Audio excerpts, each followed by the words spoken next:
Okay guys, welcome to another episode of Digital Classroom. I have to find my camera, it's over there. Okay, so today we have a digital classroom and the first thing we always ask in the chat is on YouTube, of course, how is the audio? Is the audio okay? We don't have any clipping on my side, I think, so we always have a little bit of a difference between what YouTube hears and what we hear. So we actually lowered the volume a little bit on the console and let's hope that that actually works out. So let's start with today's episode of Digital Classroom.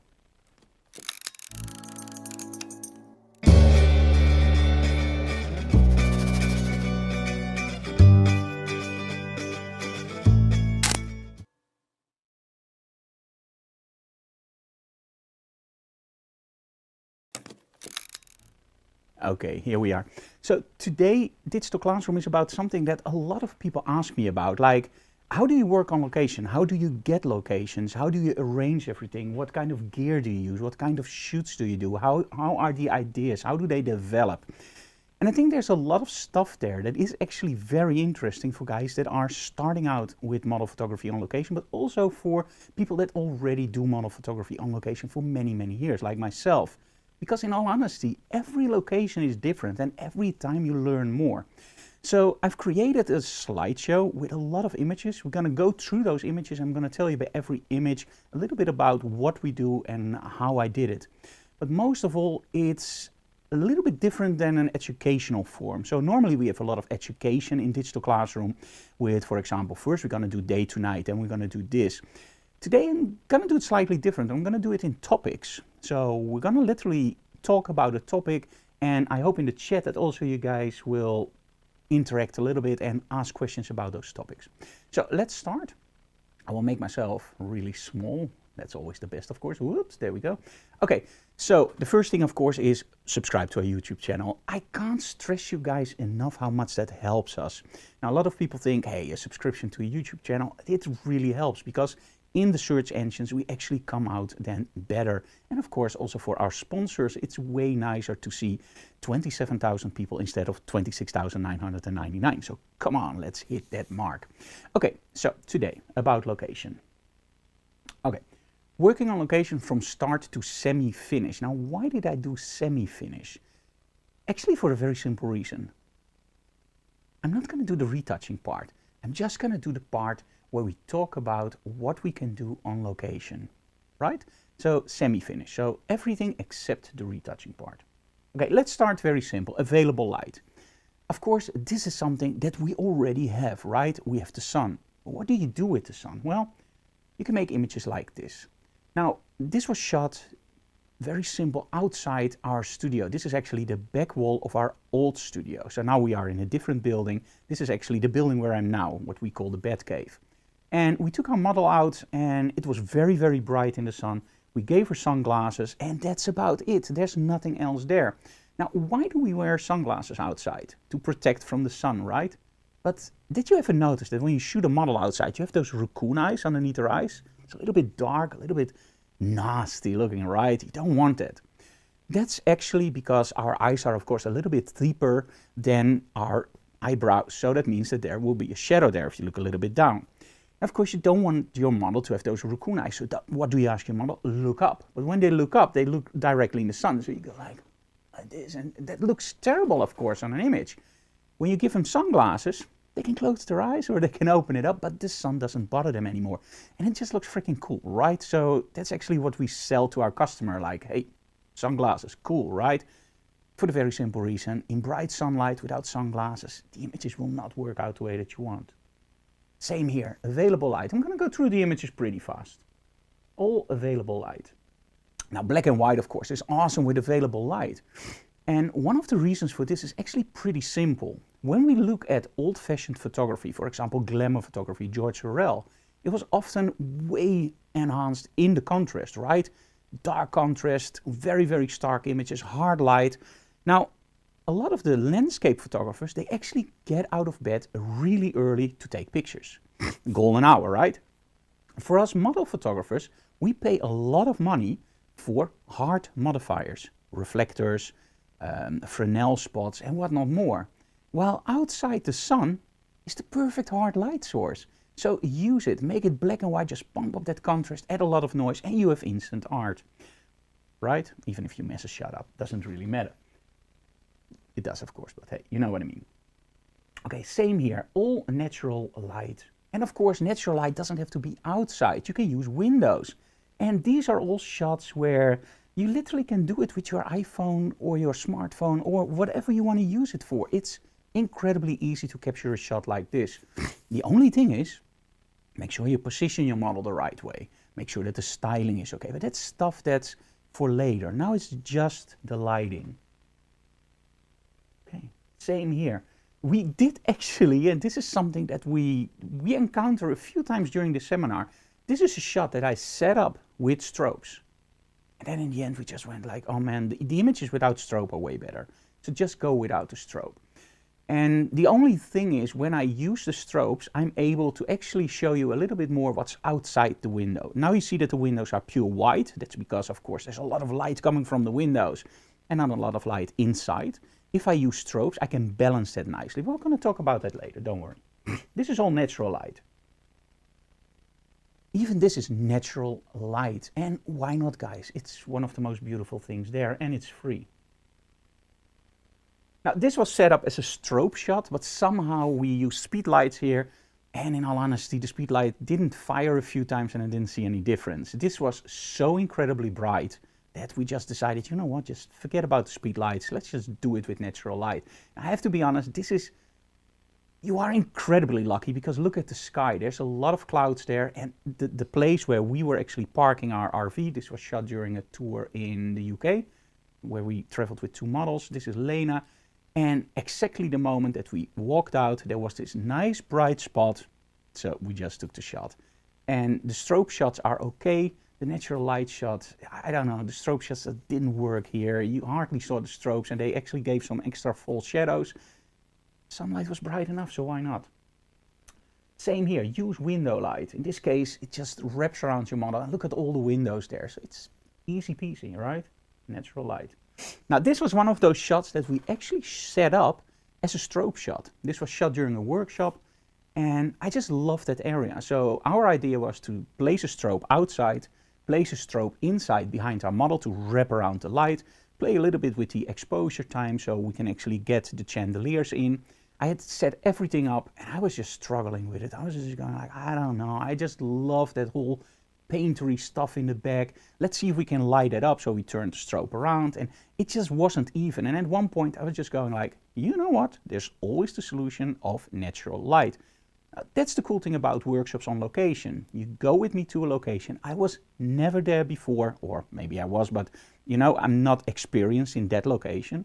And you will find out that even if I were already in a location, I will choose different parts of that location because I want to challenge myself. And the cool thing about those workshops is that you can actually see me making mistakes. So I set everything up with strobes. I go like, yeah, it's going to be awesome. All the images come in. It sucks. Let's try something else. It sucks. It didn't get better. Let me put it that way. Actually, the first shot was maybe the best. And then we just turned all the strobes off and we came up with this. And I was going like, that's it. Done. So always think about on locations being fluid. If you bring strobes, try it with natural light. If you only use natural light, I don't think that's smart. Always bring something from a strobe. This was in Amsterdam. Now, I'm not a smoker. I'm actually anti-smoke. But hey, in this case, I just felt that there was a certain feeling in. And she just took out a cigarette. And I was going like, as long as you don't light it, I'm fine. And this is all natural light. Now, one of the things that I like here is that I actually play with depth of field. Now, this is something that I don't do a lot for the very simple reason. I think it's a trick that's been so old. It has a beard that's like a mile long. And I think it's something that a lot of people fall into the trap when they start out with photography. They get a nice wide aperture lens, 1.2, 1.4, and they go like, I have to shoot on 1.2 because I paid for 1.2. I was the same. And at one point you will start to realize that it's just a trick. It's about creativity, right? Now, doesn't it make any sense to use a 2.8 lens? Yes, it does. Because the autofocus speed of your lens is working on your widest aperture. So when you shoot with an f4 lens or a 2.8, you will find out that the f4 lens is maybe prone to a little bit of hunting when you use lens flares or backlighting. Maybe hunts a little bit more when you're shooting in a dark studio. The 2.8 will be more snappy. Even if you both If you shoot both lenses on f11, it doesn't matter. It focuses with wide open aperture. So yes, a 1.2 lens is awesome for fast focusing, but you don't want to shoot on 1.2, most of the cases. But in this case, I think it really enhances that look. Okay. This was actually shot during, and this is also a tip that I want to give you guys. We were traveling through the UK with Nadine and Lena at that time for a workshop tour. And what I always do is I will have some speed lights with me and of course some normal strobes. And when we see a cool location, during this tour, it literally was, let's say we drive from Manchester to London. And we're just driving over the highways. And sometimes we would just take a detour. For example, you see a sign with a photo. So you know that's a photographic area, right? It's something of interest, a point of interest. So we just went there and sometimes we just looked and go, like, oh, awesome, let's go. We saw one of those Loch Ness things we visited. And then you don't take pictures, but you just go and visit it. But sometimes we also found like a little abandoned building or a castle or a nice bridge.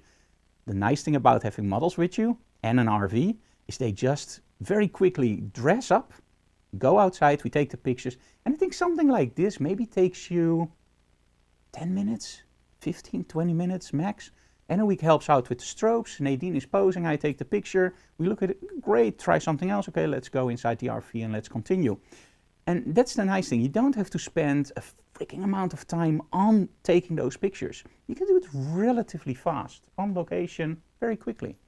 And of course natural light, let's be honest, inside a car, use the windows, make sure that you expose for the model, make sure that the sun is behind or in front of the model, depending on the look you want. In this case, it was in front of the model to light her face, and just overexpose those windows, make it a wider aperture, and just let everything bloom together. And you get something really amazing. At least I think it looks pretty cool. Okay, now this is also natural light, but I'm using a little bit of a trick, and this is called a California sun bounce. Now, this is a huge reflector, and it just bounces back the light on the model. Now, in all honesty, I love the California sun bounces, but you have to be a little bit careful because sometimes they bring back so much light that you will actually feel the heat on your model. So yeah, I'm always a little bit careful with these, especially when it's out in the sun and it's really hot outside. You don't want to use it too long on your model, and please let her wear sunglasses, because if they look right into the California sun bounce, I don't believe it's healthy. Let me put it that way. There's too much light coming off it. It's more than a strobe sometimes.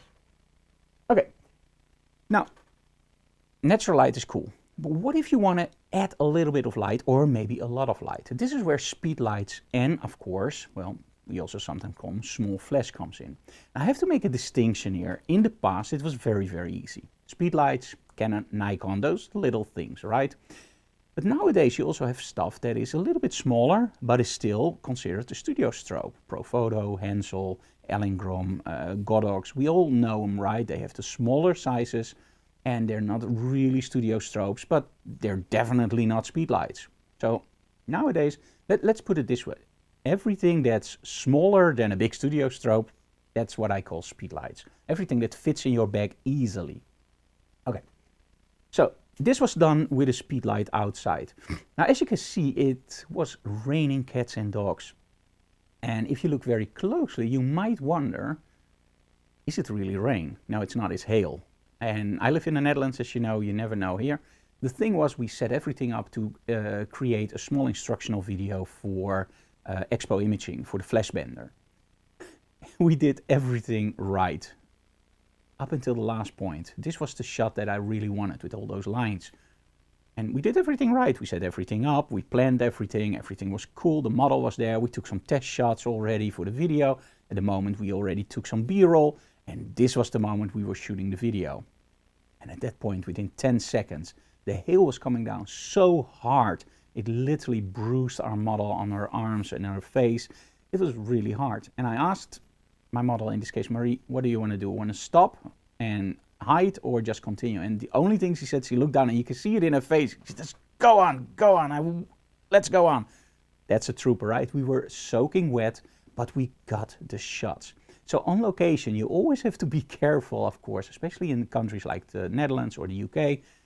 It can turn in an instant. So one of the things that I learned over time, if I do something that has a deadline or that really needs to work, I always find a location outside and an alternative inside. So when I really need to, I can still go inside and do the shoot there. Okay, speed lights.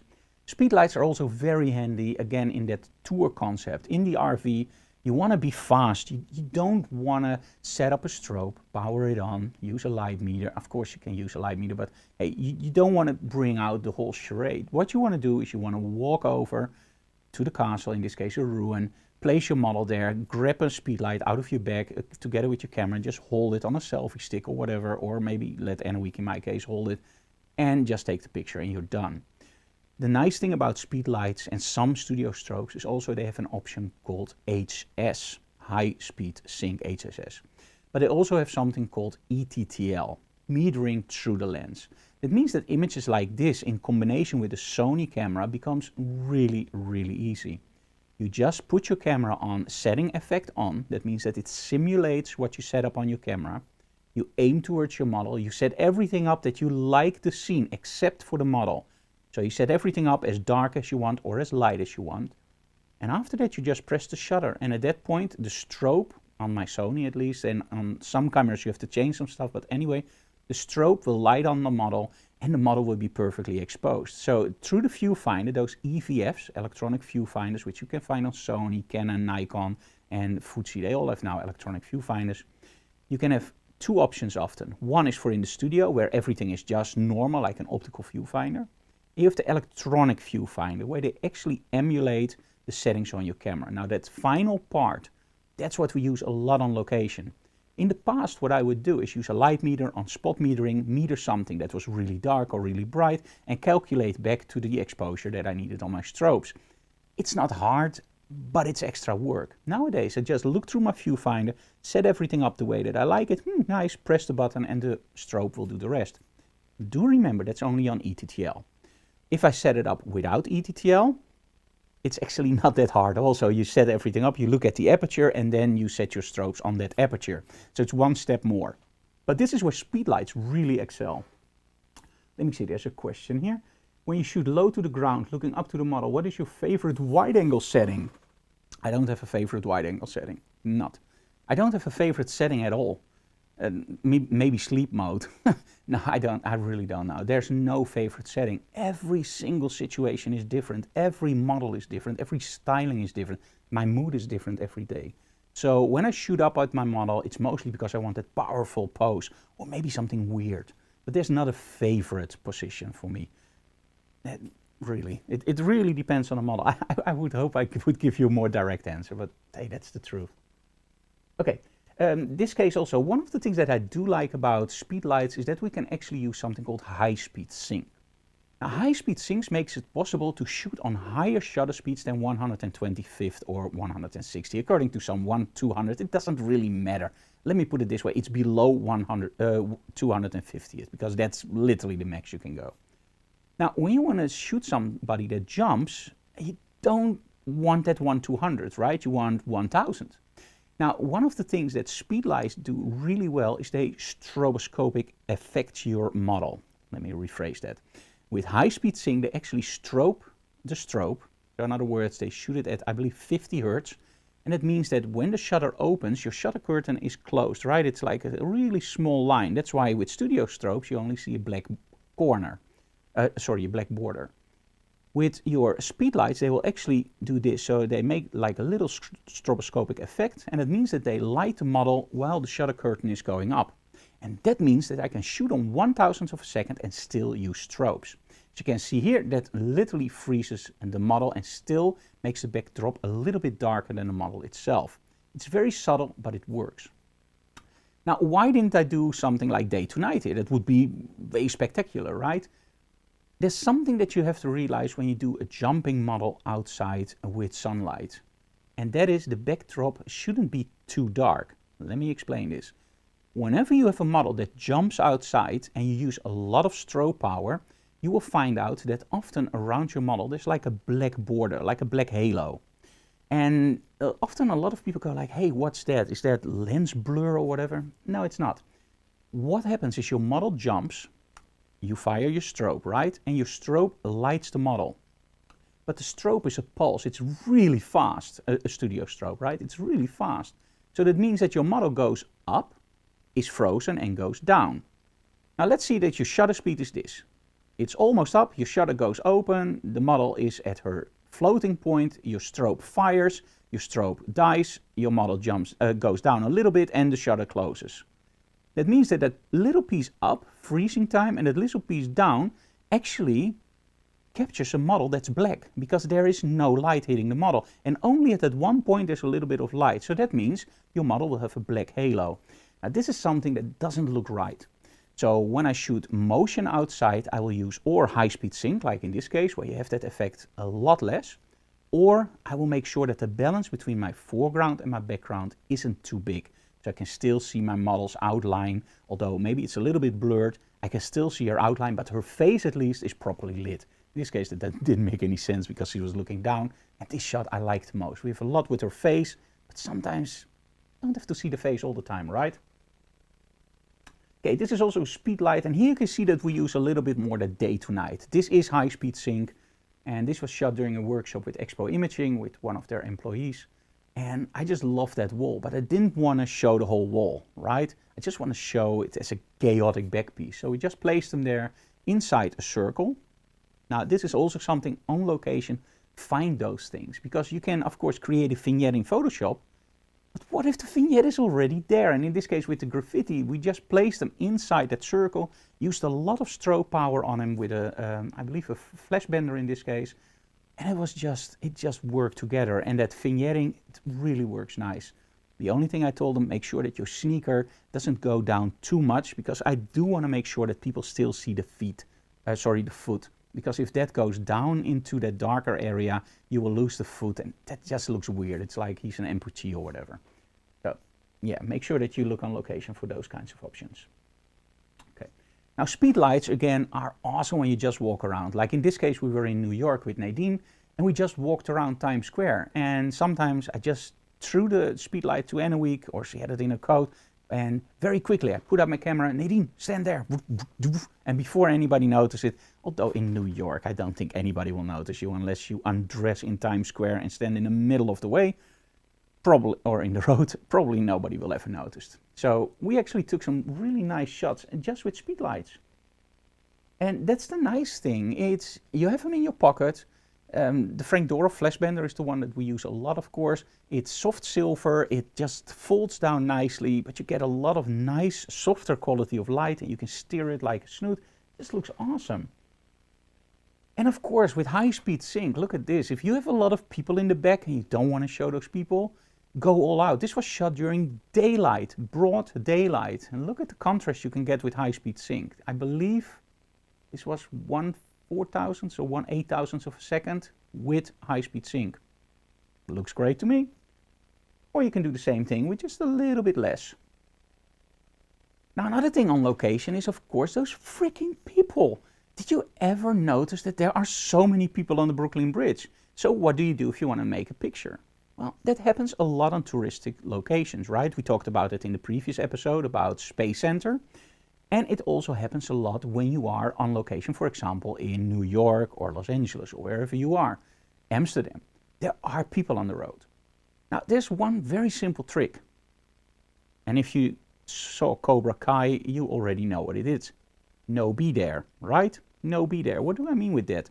Make sure that all the people are not in the viewfinder. So in other words, don't let them be there. Don't see them. And one of the tricks that we do for this is, of course, make the model move forward and use a wider angle lens. Now, why a wider angle lens? When I place a model very close to a wide angle lens, she will fill up the frame. But because it's a wide angle lens, I will literally have a view angle that's very, very wide. And it also means that people that are a little bit further away will be really, really small. If you use a longer lens, you will compress the scene. So that means that if there's 1,000 people there with a wide angle, you maybe see 50, 25.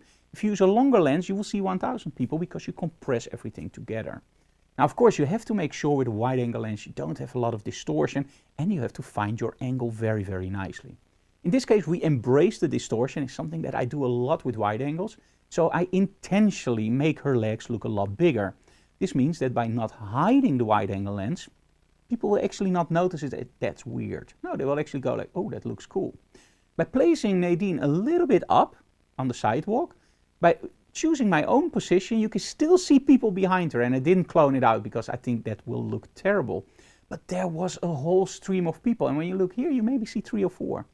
So place your model on a right position, blocking off all the people, choose a slightly lower angle, use a little bit of strobes to make the backdrop darker, and in essence, in a very, very busy location, you can still get a shot. Is it the cool shot that I wanted? No. The cool shot that I wanted is an empty bridge, maybe a few zombies there, some police sirens, maybe in the future. But anyway, I wanted an empty bridge with Nadine on there. Well, forget about it, on the Brooklyn Bridge. So, I still want the Brooklyn Bridge, so what do? Or you go on the side and shoot the bridge from the side, or you go up and you do what we did. So block off people. Works great. Okay. And of course, in the desert, it also works. High-speed sync is absolutely awesome. We shot this with 2 strobes and 1 Frank Doro flash bender. They were actually tied together with an elastic band, postband band. I don't know how you call them over there, but it's an elastic band. You place the 2 strobes together, and Emmeloord was literally just holding them like this, aimed straight at our model. In this case, I did clone out the strobes because we needed so much power that when Emmeloord was standing outside of the frame, it didn't work at all. So she's really close to the model, and I just cloned her arm out in Photoshop with content-aware fill. At that point, I don't think it was there yet, but it worked like a charm, as you can see here. So, and this is something else, and we're going to talk about that later, but if you use strobes and they have to be in the picture, be smart about it. I'm going to talk about that a little bit later. Okay. Awesome locations. Well, over the years, we've had a lot of awesome locations. I'm just going to go through this a little bit faster, so don't worry. So one of the things that I always loved was David LaChapelle. And somehow I never, of course, had the money for his shots. I would love to do one of those. But when you get the chance to shoot in a museum about carnivals, circus, and you have a model like this, that's awesome, right? So this is in the home cinema from that museum. Now, in all honesty, I think this was actually the less interesting location. And in all the other locations, I did take pictures and they looked awesome. But none of those images are actually in my portfolio except this one. And this is, I think, one of the most important things. It's not about an awesome location. It's about an awesome shot. And an awesome shot is made by getting your viewer into a story. Like, what the heck is he doing there? Why is he holding a dress down? Why is he laughing? What is this location? It all triggers your mind. It all makes you float away with, ooh, this is interesting. What's going on? I want to know more. And all the other shots were like, wow, amazing. Look at this. It's awesome. Look at the lighting. And somehow it just didn't work for me. I tried a lot of the humor stuff. It just didn't work. And with this one, my idea was to have her really sad. And at one point I said, you know what? Final shot, laugh. And she started doing this, and I was going like, boom, boom, got it. Forget all the sad stuff, this is it. So sometimes on location, try to tell a story. And it's not always the most beautiful part of that location. Sometimes you take the best shot in the worst location, in a beautiful location.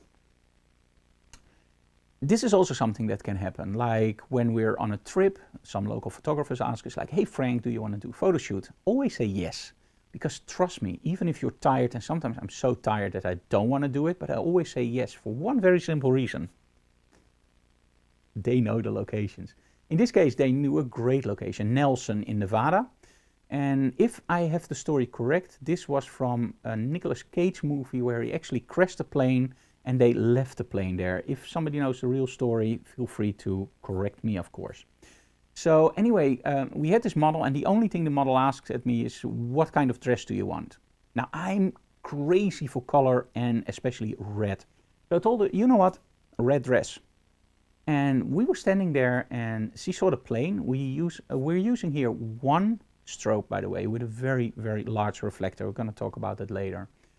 And she was standing there, and she saw the plane, and she was going like, you know what, let me get something from my car. And I was going like, what do you have in your car? She said, oh, you will see. And she came out with angel wings.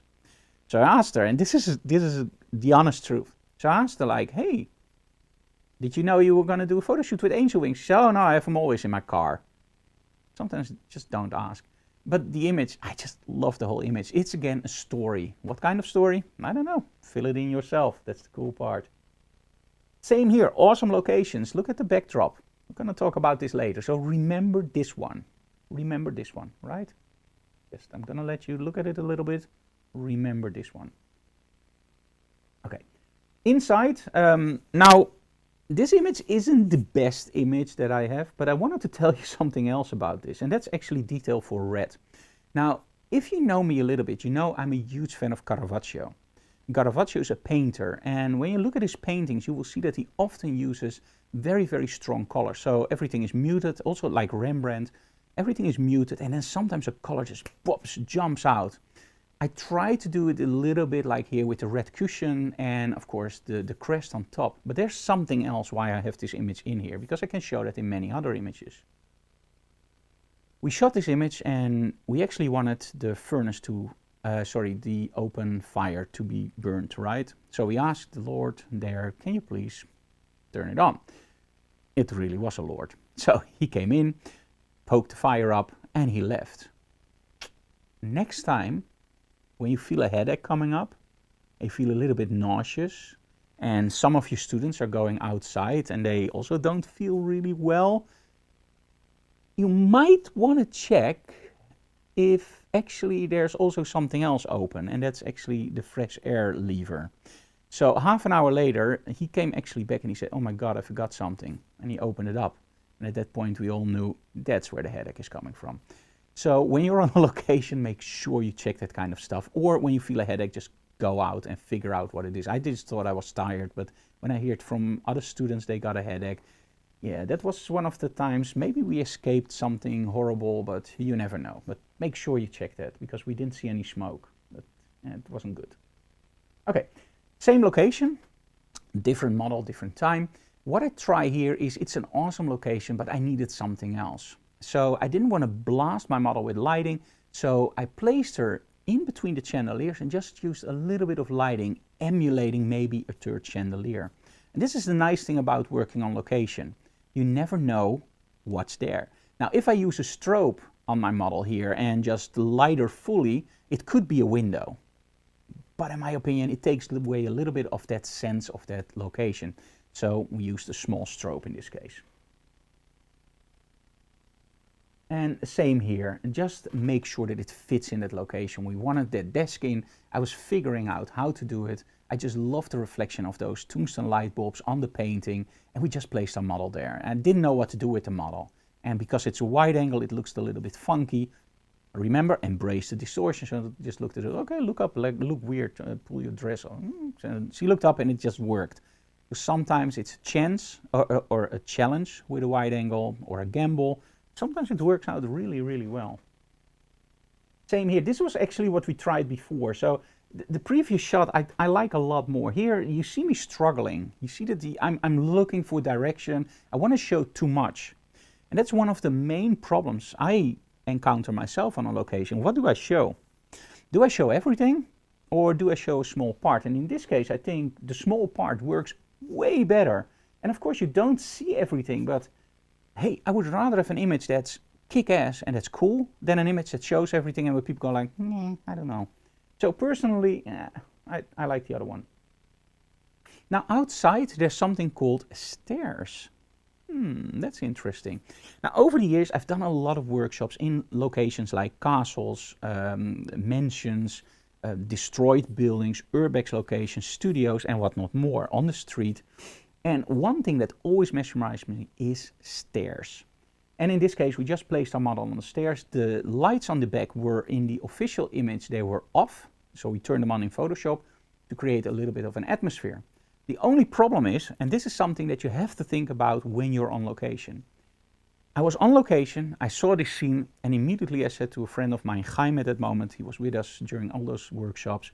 I said, you know what, dude, I would love those lights in the back to be on, but they won't have enough light because this was shot during broad daylight. These workshops are all broad daylight. And we used a lot of power to actually make everything dark and just make the model jump out. But the backdrop, I liked it a little bit lighter. So what we eventually did is place an extra strobe in the back aimed at our model. And this is crucial. If you are on a location and you see lights and you have the slightest hint of thought, maybe in the future I will turn those lights on in Photoshop, and it's really easy to do, make sure that it fits the scene. As you can see here, we're actually using that strobe on the left side, top, down on our model. As you can see here, she has a little bit of an accent on her side of her arm. I would have loved to also have that on the other side, but hey, you can't have everything, right? And that actually mimics the light from the back. So that actually means that when you look at this image, you don't get the idea that we shot it with a lot of power in strobe and turned the lights on in Photoshop. You actually get the idea that maybe she was lit with a little bit of a light, maybe a chandelier outside. I actually mean a street light. English is not my native tongue. So street light, and then maybe those lights from the back. So by using that strobe from the back and creating that accent light, you actually make sure that later in Photoshop, everything just fits together as soon as you turn those lights on. Imagine this image without that back line. And it just looks like she's glued up and there is no connection. Stairs. You see here stairs, you can just use them to go up or go down, right? That's how they were designed. When you use them in photography, you can also use them as leading lines. So not only to go up and down with your model, or to place your model somewhere, or to create distance, you can actually use them as, well, a creative tool for your leading lines. In this case, the shadow line. Now there's one thing that I do want to stress with you guys. I try as much as possible to not shoot anything symmetrical. Because there's always somebody online that will go like, hey, there's 1 pixel more on the left or 1 pixel more on the right. And I would just go like, you know, pixelator, whatever, call it that way. So it frustrated the heck out of me when I started with photography. I thought I had everything nice, and then somebody saw 1 or 2 pixels. That will never happen again. So whenever I see something that's really symmetrical, believe it or not, I will, for myself, shoot it symmetrical and just save that somewhere. And then for everybody else, I will try to find an angle where you can still see it symmetrical, but I will work that angle. So when somebody says, hey, that's not symmetrical, I go like, yeah, duh, look at it. It's like, so that way it saves me a lot of struggling and, well, saves my humor. And of course my images sometimes. Okay. This is also something that I love to do. On an awesome location, like a castle, you will find stuff that you can actually work with, like in this case, a mirror. We also have one of those shots, it's not in this seminar, where I actually placed the strobe inside, not inside the mirror, of course, but you saw it in the mirror. And normally, of course, you don't want those strobes in the mirror. So what do? Angle of incidence is angle of reflection, or angle of reflection is angle of incidence. So that means that when you look at it, you will see the strobe there, so move the strobe and the strobe is out of the frame because angle of reflection is angle of incidence. In this case, we placed the strobe outside of the view. Of course, the strobe is still there. And for the other shot, we actually placed it inside our view, meaning that the whole mirror was almost white and it looked like a little bit of a moon. In the end, I didn't include it in the seminar because I didn't like the shot. Now that I talk about it, maybe I should have included it, but it just shows you a different way of using the mirror. But this one is without any doubt much, much better. And this is not even one of my favorite shots.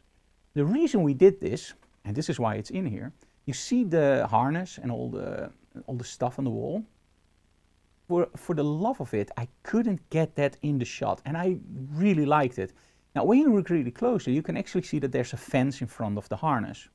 Now, I tried a few shots with Nadine in front of it, and it just looked like, hey, there's a harness and there's a model in front of it. Duh. It was like, that's not interesting. That's not what I want.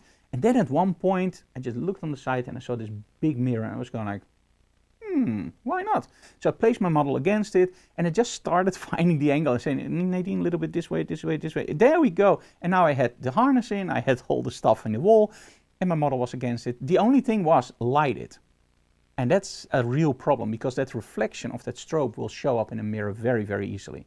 But that was very simple in the end by having Chaim, my friend, actually, I had the camera and I just said to Chaim, okay, move it to the left, move to the left, left, left, left, left, stop, a little bit back, a little bit, there we go, click, and we got the shot. And the students actually did the same thing, find their angle, let Chaim move the strobe and just shoot it.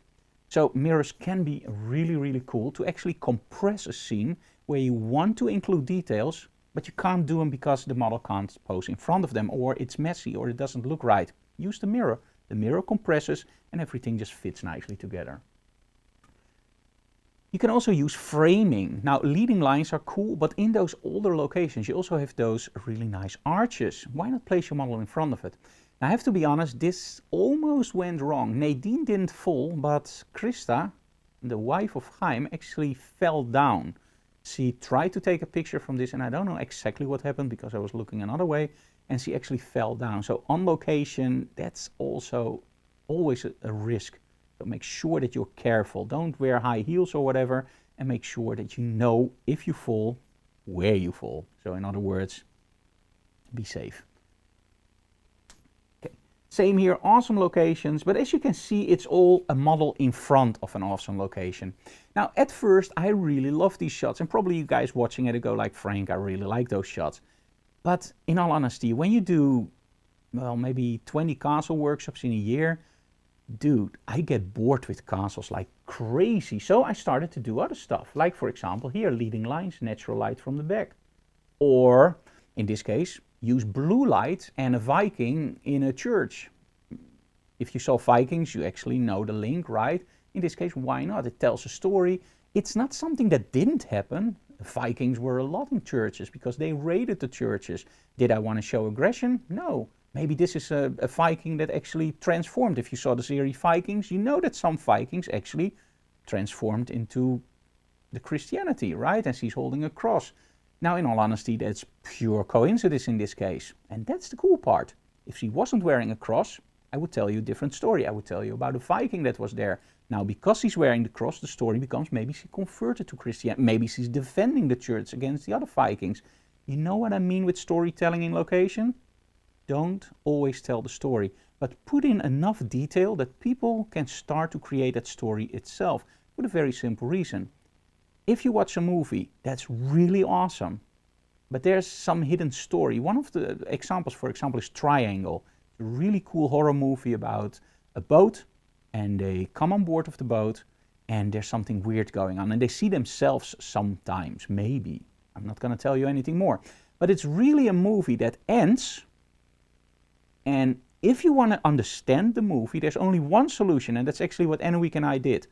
It ends, and you have to start immediately from the start again, and you will see the whole movie totally different. It's not like The Sixth Sense, where you go like, okay, I saw the trick, now it's done. No, it's literally the whole story makes sense, but it doesn't really make sense. And then at the end, when you start over again, everything makes sense because of that last scene. This is what I mean with storytelling. Put in enough small details in your image where people can start to think, where people can start to look like, ooh, maybe this, maybe that. And of course, it's not a puzzle, but it's a puzzle for your brain. And sometimes it's really cool and keeps people interesting. Here again, awesome locations like a clock. Place your model next to it. Just find those locations. It's not really rocket science. Something else that I like to do on location is use those really strong colors to literally make your model jump out. In this case, red. Make the backdrop a little bit darker, and just that red will pops out like crazy, as you can see here. Yellow, okay, but again, that backdrop. As you can see here, we're into a rut, right? We're doing the same thing over and over again, and it's cool, it's nice. Backdrop, model in front of it. It's still nice. I'm using a wide angle, but it's you know what I mean? It doesn't really trigger you. Wide angle, natural light. In this case, a strobe in the back. I made that mistake the previous seminar, so I now correct it. It was very, very dark outside. We wanted to do it with natural light because the previous workshop we did in that location, it lit it beautifully up the whole area. In this case, it was really dark outside and even raining, so we used a strobe outside. And because it was raining, we couldn't put the strobe far away, so that meant that, as you can see here, the bottom part is really dark. On the other hand, if I didn't tell you guys, I could probably tell you guys that that was intentional, and you would go like, wow, great. I'm more honest. And of course, at one point you get so bored with castles, so you ask your model, can you do something really weird? Oh yeah, of course I can jump up. That's awesome. But of course, at one point, awesome locations, leading lines, it all ends up at being boring if you do it often enough. So you have to find stuff that's more interesting. So at one point, I started to look way more at leading lines, but also those wide angles. So for Stefan, you asked me about my favorite position for wide angle. Now you know why I couldn't answer that, because here you see a lot of those wide angles. Because as soon as I got bored with location work, let me rephrase that. I didn't got bored with location work. I got bored with work with a 24mm to 70, shooting the normal portraits, the normal full bodies. At one point, the castle in the back, and you just get so bored with that. So you start looking for other stuff. You start playing with wide angles. You start playing with gels. And this is actually where you start into the creative part of location photography. And this is the part where it gets interesting, I think. Because now you can use, for example, light that falls into the room and incorporate that with your lighting. It's just flexing your lighting muscles. Or in this case, use a lot of light from your strobes, but balance it with the backdrop. Or maybe on location use natural light, why not? And in this case, well, maybe a little bit more storytelling. But as you can see here, I'm going more and more towards the not showing the whole location, but just showing parts and maybe just going into a location and zooming in. So we're gonna go on. Maybe you like it a little bit darker. So here we have that same location. We're using a little bit of strobe, maybe not even strobes, I don't know. Maybe this was natural light, I don't remember, but maybe a little bit of strobes. And over here, as you can see, it's the same location, if I'm correct. Yes, same location. And now we're using a lot of strobes, slightly different angle. So now my model is blocking that window, as you can see. Very important again, remember Brooklyn Bridge. Make your model block stuff that you don't want in the frame. And at that point, you can create a really dark image. Now, do beware that when you look at this image, it fits. And why does it fit? For the very simple reason, you can see that there's a window behind the model. If you look at the lighting, I choose the lighting also to be slightly behind my model. So in essence, it all fits together a little bit. Now you might wonder like, yeah, Frank, I got you. Look at those shadows. Man, I got you. Why? Why? There could be a chandelier there or a candle or maybe a small window. That's the cool part about photography on location. If you don't show everything, there could be something there, right? Just make sure that the light fits. So something like this with a huge softbox, nah, not so much. Like this or like the previous shot, in my opinion, that works a lot better. Okay, actually the same trick. Make your model block something that you don't like, put a strobe behind it so you get a lot of power output, and there you go. Same here. And slowly we went from castles into more urbex locations. Oh, there's a question on Facebook. Anyway, what is the question? Why are the highlights in some pictures so harsh? It's a choice. Also do remember that probably Facebook or YouTube does some compression also in color spaces. So sometimes I see images back where I go like, yeah, that doesn't look right. I like to find extremes. So sometimes in my images, you will literally see that the highlights are almost blown out, but they're not. Like in this image, this is a great example. This is outside and I choose, this model has a very, very pale skin and I just choose to show that. I could also underexpose the model, just slightly make the skin darker. It's a choice. It's not something that is a mistake or something. It's literally a choice. Now in this case, outside, what we wanted to do was behind her there was all these black coals and I didn't like that black mess, but I did like her to be standing there with that red dress. So what we did is very simple, use one strobe with a huge reflector and a red gel and just place that on that coal. Now I have to be honest, during the workshop I think it was 50-50 that students turned off the red strobe because they thought it was fake and it didn't look right, and 50% turned it on. In all honesty, they're both right. When I look back at the image, I really, really like it. It's not spectacular, but I like it. When I look back at the images where the light isn't there, it may look more natural, but I miss something. But there are so many people that go like, yeah, Frank, but red? No, no, no. I like the other one. That's more realistic. It's a choice. And that's why I always tell people, shoot it both ways. So shoot it with that strobe and shoot it without. Shoot it with strobes, with natural light. Shoot it with a gel, shoot it without a gel. You're there anyway, so make sure that you can choose later on. Okay. This is in the same location, same model also, different dress. In this case, just a coat. And this is something that is also important on locations. So this was in a railroad museum, sorry. So there were a lot of trains. And there's something that I want to tell you guys, and we're going to do that later on, but I want to tell you something about working on those locations. So make sure that you stay for that. In this case, it's very important that our model has to change quickly. But it's also important that she isn't nude outside. Now you made nude or in lingerie.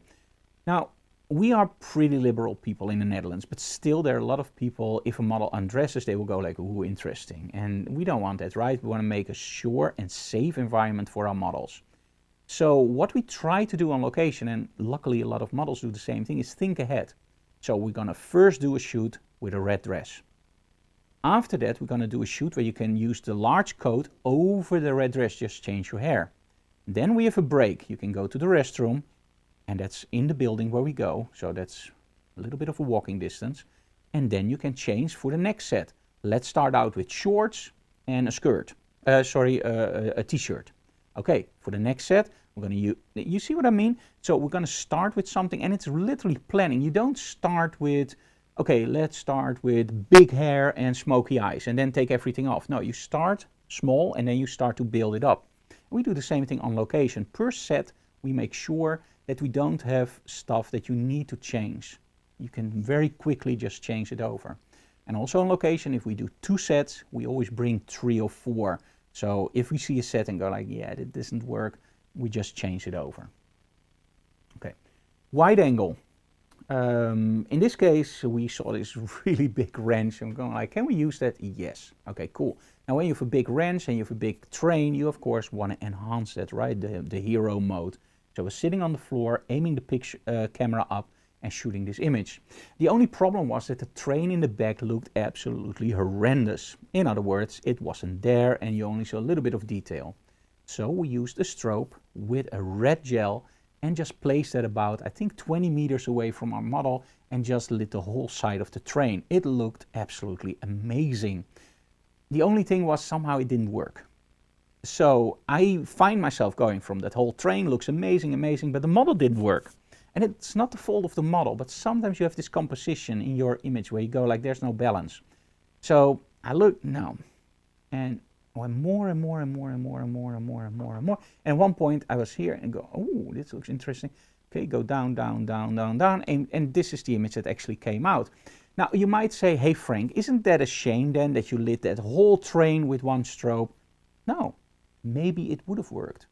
But by shooting or by lighting that whole train, at least I had the option to shoot the whole train or a crop. Maybe it worked the other way around. You never know. So always think ahead. Now, of course, awesome locations can also be close to home. In this case, a car junkyard. And of course, Nadine is awesome with styling. So in this case, she's wearing, let me do this officially. So our model is wearing a dress made out of garbage bags and pulled together with Velcro or tape or whatever. It's all junk. And it just fits the location, let's be honest, right? I believe this is actually found on our Kelby 1 training video called On Location. So you can actually find this video. But we did way more in that car junkyard, like for example, place a strobe behind our model and create a little bit of a sun effect. And trust me, these are other wings. Anyway, do we have another question on Facebook? Oh, it's Chewy. It's our dog, sorry. Okay, so this is also shot on location. And as you can see here, we have this beautiful backdrop. Now, in this case, I'm a little bit in doubt. Remember when I told you guys that I don't want stuff in the background anymore because you get bored with it? But I think in this case, it's more the foreground that does the story and not the backdrop. So I'm not using the backdrop as a placeholder for my model. I'm actually using the backdrop as it's supposed to be, a backdrop. It's more the front where's these tensions. So we walked around a little bit like doing this with an extreme wide angle. And in all honesty, I like them both. The first one you see the building, that's awesome. This one just tells a way stronger story for me. So although you are often triggered to show that whole building and everything in the frame, sometimes it's maybe even better just to turn that camera away and take it away from that area that's taking that attention. And you can actually translate it to, for example, if you own a dog, you can have a dog that's over, we call it overprickled, overstimulated. The only thing you can do is take away that stimulation. So in other words, throw some candy on the floor away from the bicycle. Throw some candy on the floor away from the pedestrian that he's barking at. And I think with photography, you can do the same technique. If you are overstimulating your viewer in the image by showing a big building, showing a beautiful model, showing angel wings, showing tombstones, showing this, it can get really overwhelming and doesn't tell the story anymore. It doesn't enhance, it just makes it weaker. So a lot of strong points in this image, but it doesn't make the story stronger. It creates a cool shot, but it doesn't make the story stronger. In this case, all the attention is going to the tombstone and to the model. This is really where you want to be, because this is one, the tombstones tell the story, and then immediately that leading line goes to the model and everything in the back is made dark. You can still see it, but it's dark. For me, this is way better than the other image, although I missed the building here a little bit, but hey. And of course, inside, same thing. The reason this is in here is because this was a tourist attraction. And one of the cool things about this, I have to be honest, is that this was shot in England.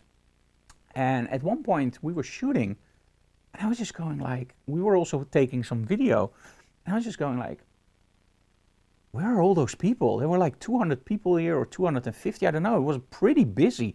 And everywhere I pointed my camera at one point, there was nobody. The thing was, Enweek is filming, I'm shooting, and we have a model. At one point I turned around 180 degrees and I had 100 people standing behind me going like, yeah, we'll wait till you're done because you're filming, right? I'm like, yeah, thank you.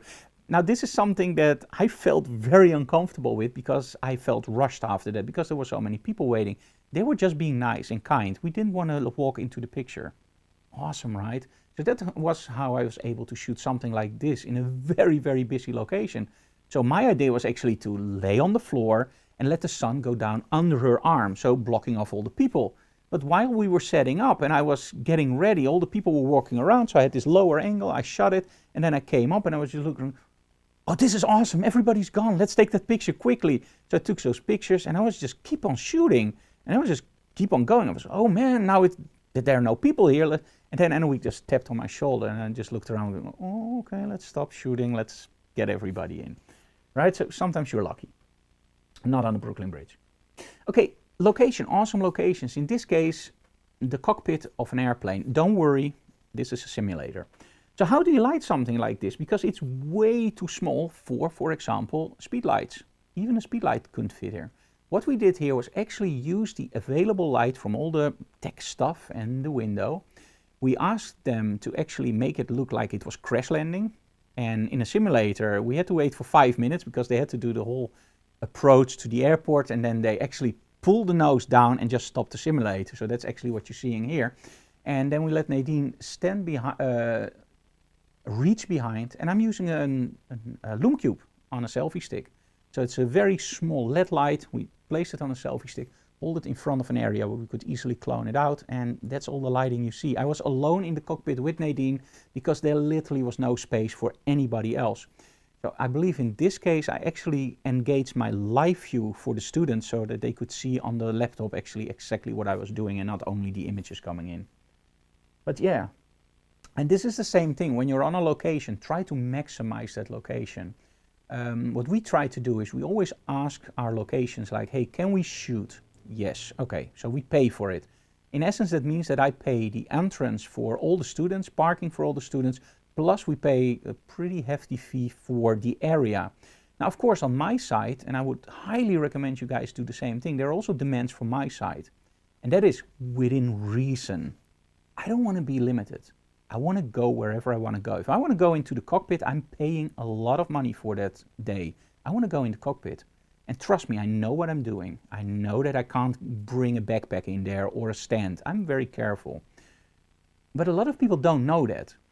So what we normally do is we will first go there with, for example, a group with students that we really know well. We already make that agreement so they get a great workshop. But often it's a little bit more limited. So for example, you can shoot in 10 locations instead of 20. Those others are off limits. By doing a really good job and bringing something for the organizers over there, for example, a bottle of wine or some flowers, we try to squeeze our way in. And going from, hey, we have a photographer today and watch out for him, we want to go to, hey, Frank is going today, so we don't need any supervision. And in the castles, it took, I think, about a year before we were literally received with open arms, and the difference was huge. The first time we were in a castle and doing the photo shoot, same with Aviodrome, by the way, where you see the planes. The first time we were there, we always had this assistant with us, like a butler. White gloves and everything. When we wanted to do something in the set, he had to use a walkie-talkie. Can they go into a set? Yes, there can go into a set, but take out the chair. They took out the chair with white gloves and put the chair back in. Okay, you can sit on that chair. We didn't see any difference, but there was a difference. A year later, we were walking around with walkie-talkies, we learned, and they actually gave a friend of mine, Chaim, here, you have 2 gloves. Make sure, if you are in that and that location, walk with me. So they walked very quickly to the castle, in that and that location, and Chaim just knew exactly what he needed to do. So they just left us. This is something that you have to earn, but on location, that can really give you so much more options. Like, for example, these shots, everybody can take. But this one is off limits. You can't go here. Now, don't worry, it's an out of commission, it's literally a museum, but this is highly not allowed, for the very simple reason it's locked off. For us, they opened it up and I could do the pictures. The first time I wanted to do those pictures, and I just, no way in hell, no way, nobody's gonna take those pictures. Why not? No. I said, but it's perfectly safe. No. Second time, no. Third time, yeah, sure, do it. So yeah, just build that trust. And you can create some awesome shots. Wide angle, right? Why did I choose a wide angle here? Because I couldn't fit the plane in otherwise. I'm with my back against the wall. I had no choice. So what do you do with a wide angle? It distorts. Embrace the distortion. Nadine, do you have funky shoes? Yes, I have actually with the Union Jack. Okay, put it on something. Can we find something like to hold the wheels? Yeah, there we go. Okay, put it here. Put your shoe on. Focus with your wide angle on that shoe to make sure that that distortion. Embrace the distortion. And it doesn't look weird. Now imagine that I shot this with her feet just standing next to each other. It would look weird, right? Like the model was stretched, and a lot of people would go like, Frank, that looks weird.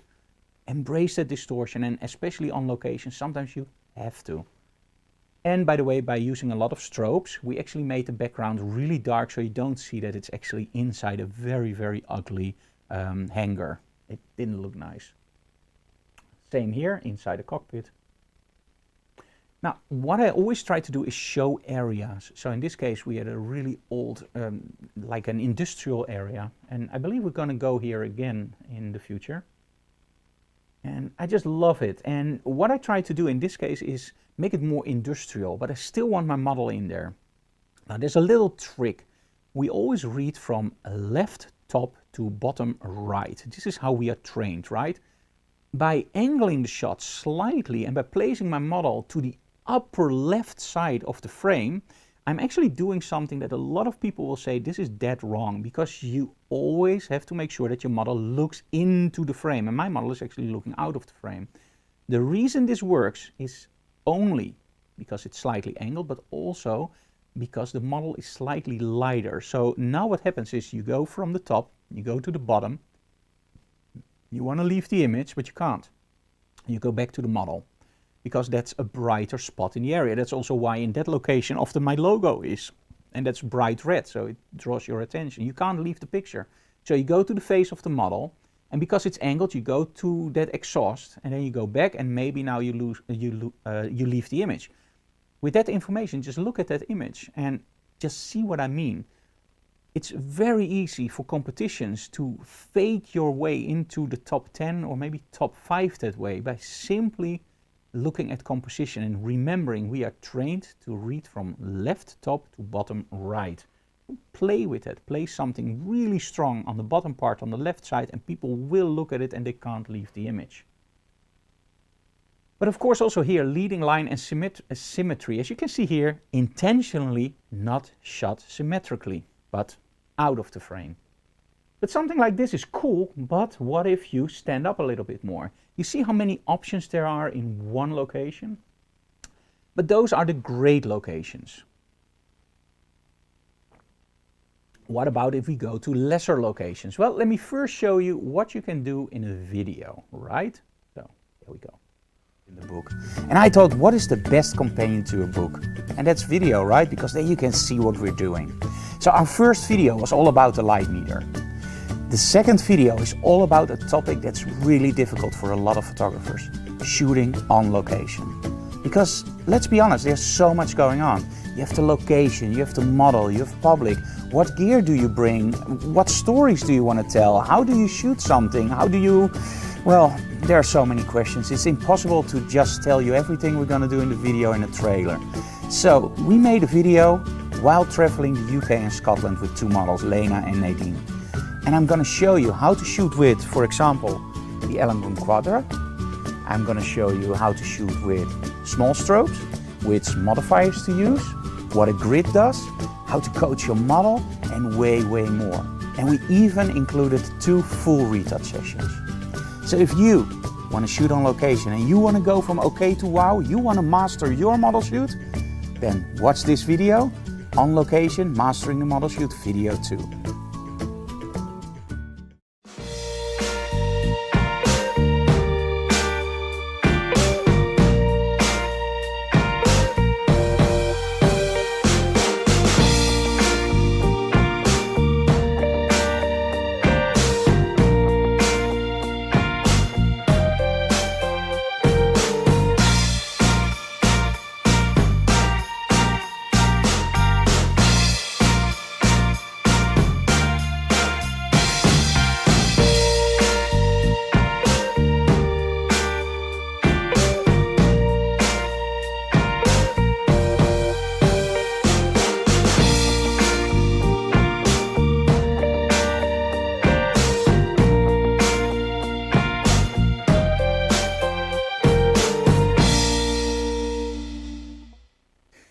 Yeah, that was still in the time that I didn't want to show that I was wearing glasses, so...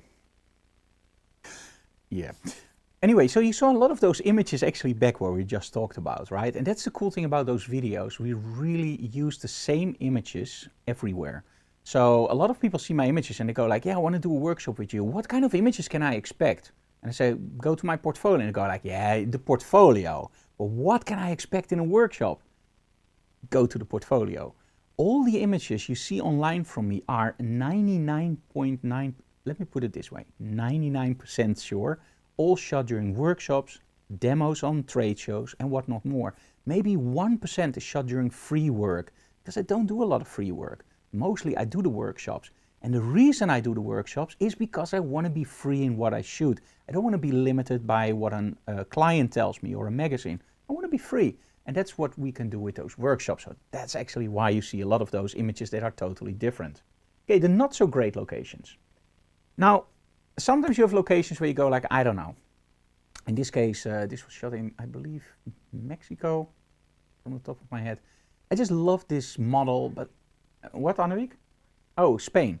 I love this model, but somehow I couldn't find a location where she really fits nicely in. And I just said to her, you know what, turn around, let's use those buildings in the back. And I made them really dark and only actually lit her face and a little bit from the side. So using 2 strobes in a sort of clamshell solution. I never thought it would work. And I still don't like the composition that much. I think it's too much on the left heavy. I think on the right would be better. But somehow the image, it does something for me and I don't exactly know why. But it's a terrible location. But still the image does something. Now in this case, just a fence, but by having creative styling, by using leading lines, sitting on the floor and just having that sun just creep through, you can make a boring location a lot more interesting. Same here, stairs. Remember stairs. On top of the stairs, leading down, and again, that feeling of going somewhere, leading lines. Now, remember when I told you guys about remember this? Well, this is part of it. And some guys who are now watching may or may not laugh their asses off because they were actually there. This was a workshop where we had a beautiful castle, and don't get me wrong, we did shoot the castle in the back. But the first thing I told the students was, okay, look at the castle, enjoy the castle, bye. Let's go to locations that are less interesting and let's create something that's really cool. And this is one of those shots. This is actually with my back to the castle. Let me see. Hey Frank, sorry late on, but we'll catch up with YouTube recording. Trevor. Trevor, welcome. You can always watch back later or just fill in. It's like Doctor Who. You can fill in everywhere you want as long as you know the concept, right? Anyway, so This fence, somehow it just drew my attention. I loved how it just looked. I placed one strobe on the side and that's it. Not a terrible location. Oh, sorry, not a great location, actually a terrible location, but by lighting and the model and choosing the angle, it worked. This is the real shot. Now, as you can see here, this is exactly the same model as you saw before. This is exactly the same location as that castle before. The only thing was turning 180 degrees around. And in all honesty, it wasn't even my idea. There was one of the students that actually said, hey Frank, I like the castle in the front, but what about if you shoot to the back? And I said, man, you are just a little bit ahead of me, because I first want to do some images inside in front of the castle, which you saw before, and then I'm going to tell you actually, like, hey, there's this big castle. Do we want to focus all our attention on that castle, or do we want to do something else and turn around? And there was actually only one student that told me, like, hey, shouldn't you turn around? And the other ones were actually looking like, no, of course not, there's the castle. And then when I gave my reaction, you saw those wheels turning, going like, ooh, maybe. And actually, I like those shots the best, because they are different. You can still see it's something ancient. You can still see it's probably a castle by the gardens, but it's just so different. So yeah, totally great idea of that student. Trevor actually said, I was with you at the castle location and remember we went around all the old outbuildings. There you go. This is actually one of the students that was in that workshop. So you guys know I'm not faking or telling stories that are not happening. It literally happened. And that's the cool thing. Be open for that kind of stuff and just turn around. This was shot in at Silver Cup. That's New York, on the top of the studio building. And this I have to tell you something about. And that was actually not a workshop in New York. This was a workshop in Boston. Most locations where we go are monitored. So that means that we have a lord for the castle, of a castle lord, or whatever you want to call him. We have the owner of, for example, the museum. They all know that we're there. And often we get, if we're there for the first time, we get guidance. In other words, go here, go there, don't touch this. Mostly it's don't. Never do, but always don't. And that's the part that we have to win over, that they go to do instead of don't. A simple example, for example, in the first castle shoots we did, we weren't allowed to use strobes inside the castle, which didn't make any sense for me for the very simple reason I'm teaching a strobe workshop. The reason they gave was they didn't like strobes inside because it could destroy the paintings. I actually told them that our strobes have UV coating, I don't aim at the paintings, and at one point I just took out one of the strobes and I showed it to them what we do. That gave them a little bit of trust, but we still had guidance the whole workshop. Second workshop, half the workshop, third workshop, they were just going like, okay, you can go.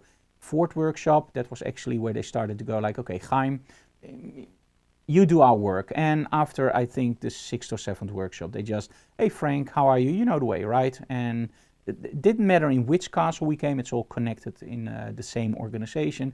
They just let us go and roam free. And that's awesome, because then you can find the cool locations. But sometimes there is no guidance. Sometimes you go to Urbex's location and there's absolutely nobody there. I will put this, by the way, on the bigger camera for now. And so you go to a location and there's no guidance. And in Boston, we actually run into a small thing that I do want to tell you guys.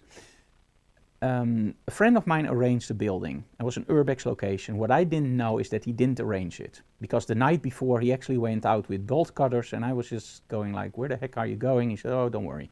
And the next day we found out actually that we were not allowed in the building. But hey, I couldn't help that. I was innocent. So the problem with that building was we had to go all the way up to the second floor. Now the second floor doesn't sound like high, but in this case it was an industrial building. Second floor was about, in your house, maybe the 6th or 7th floor. It was really up high. The problem was there was a lot of big machinery in that building and they all took it out. The thing was, they were connected through the ceilings. So that meant that when we were on the second floor and you looked over the floor, everything was totally open with big gaping holes.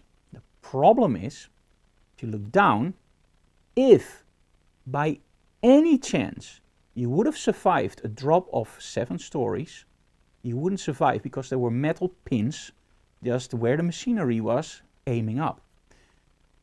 When I saw that, I immediately told my friend, like, what the heck did you got me into? Because I don't want this for my students. He said, we're fine. We're doing here photo shoots all the time. Just tell them to stay away from the gaping holes. And I was just going like, are you freaking insane? So we tried to find locations where we were away from those holes, and don't overact it. There were maybe 4 or 5 holes, and we were like 30 meters away from that hole. So we were way off. The problem was, however, that one of my students thought it would be funny to shoot another student in another location. And I literally grabbed him away, maybe this far away from the hole. And I said, what did I tell you? Stay with me. And he just looked out. He said, oh my God, I didn't see it. I just went down a little bit, down a little bit. If you're on a location, guys, I can give you a few tips. And I've done some urbex location shoots, and not a lot, so I'm not an expert. But I've learned a few things. One, I will always tell Anna Week that she will call me every 15 minutes, or I will call her every 15 minutes. If she doesn't hear from me in 15 minutes, go to the location, but keep calling me. If I answer, it can always be that I'm out of range, but keep calling me. Second of all, never, ever go alone to a location. Always bring a buddy. And if you're on that location and you go in, he or she stays out. For the very simple reason, what happens if you climb up a ladder? It happened to me. I climb up a ladder. I'm all the way up. I look down and I see the ladder literally crumpling down. I'm a big guy, right? Probably that was the last straw. I was stuck. Luckily, there was another staircase down, so I could get down. But what if I was there alone? In that case, I was alone. What did I learn? Next time I bring somebody. Bring a hat. I bumped my head a few times and got some nasty infections that took me about 6 months to get away. It wasn't really bad, but it itched like crazy. And it was because I bumped my head inside one of those urbex buildings. Next time, I bring a hat or a cap. Wear protective glasses. All that kind of stuff. When you're on a location, just be smart. Don't go in there blazing with your camera. First, look at the location, find the safe spots, and make sure that you stay safe. Nothing is worth your life, not even the best pictures. So let's go back to this stuff. And sorry I give that information a little bit, but that scared the living daylights out of me that one of my students almost fell down. And although it wasn't my fault, just freaked me out. So just be careful. Okay, same thing here. Awesome location, but we are using just a wall. Now, do you see that arrow up there? Yep, that's why I placed my model there. Very simple, a little bit of humor. We saw the arrow, we saw the wall. The wall isn't that interesting, but because we use the light, we use the model and the arrow, it becomes interesting. Same here, not so awesome location, but by using the bridge that was actually on top, you create these beautiful streaks of shadow behind our model. And that bright sunlight, that's not sunlight, that's actually the strobe. So I'm shooting with one strobe, aimed at my model. The shadows are actually from the bridge on top. And that light that you see is actually the strobe creating a beautiful backlight, or at least I like it. And again, also here, ooh, the wide angle. Same location, same strikes as you can see here, a little bit less lens flare, make it a little bit darker. So one location, several options. Sometimes it's also something that you find. This is literally in our backyard. This is, I don't know why, how you call it, a food truck. Probably a food truck. It's not really a food truck, it's more like an aanhanger, as we call it here, a truck. Now, never mind. It's behind the car. And we saw it, and I went there with my model, placed the model against it, one strobe, and I like the color combination. I like the vignetting, I like the roughness, I like the symbols, but it's a terrible location. When I tell somebody, ooh, I want to take a picture there, is that allowed? They would just look at you going like, why? Why do you want to take a picture there? Because I think it's cool. Same here, we found these little caravans. Make sure that your model dresses something really funky and weird. There you go. Not so great locations, awesome. Lower angles, make sure that the sun is in there. Get a little bit of lens flare. Or, again, very, very cool wide angles and stairs. Remember stairs? Comes back more, huh? Stairs. This is the part where I love stairs. So stairs are awesome for very simple reasons. One, you can get strobes out of the way because you can place them on top of the stairs and just cut it off. You can get levels in your models. You can place one model on slightly higher, one model slightly lower. You can make models sit down, lay down, have some cool stuff, drop down the stairs, or whatever you want to do. But most of all, I like that I can create scenes with stairs. So I'm going to show you some examples of stairs that we did. Like for example here, one strobe in the back, one in the front. It's sort of a fairy tale look. Totally opposite. One strobe aimed straight at our model, and this was the most terrible staircase you could imagine. Everything was white, it was still being remodeled, and we were just walking through it, and I just looked up and go, ooh, this is ugly. One of my students said, yeah, this is really ugly. I said, oh, do you think it's ugly? Yeah, okay, let's make a picture here. And they were going like, you're joking. I said, nope, let's take a picture here. Somehow, sometimes in workshops, I'm a little bit rebels in the form of, if everybody tells me this is a shit location, I will just stop and take a picture there. So whenever you do a workshop with me, don't tell me this is a terrible location if you don't like it. Because trust me, I will stop and make a picture there. On the other hand, you might be surprised. Because staircases are awesome. One blue strobe on the top, one white strobe on the bottom. Natural light. Staircases shot during a workshop in Orlando for Photoshop World. Railroad museum, also stairs going up. You see the angle again? Don't shoot it symmetrical, because especially with wide angles it will distort. Leah is also online, and Leah says, great inspiring stories, Frank. Now, Leah is awesome. If you go on my on my social media, you will actually see that I was a guest in her podcast called Beeldpraat. And I talk about everything that inspires me as a photographer, but also give you some insights. Now, the only thing is the Beeldpraat is in Dutch. So if you're Dutch, make sure you check it out. If you're not Dutch, just listen to us go. It's awesome. You just hear all these weird sounds. Like, ja, dat is heel erg interessant. Ja, absoluut. Ja, en dan kun je hele mooie dingen doen. And it just sounds funny, right? So just listen to it. It's fun.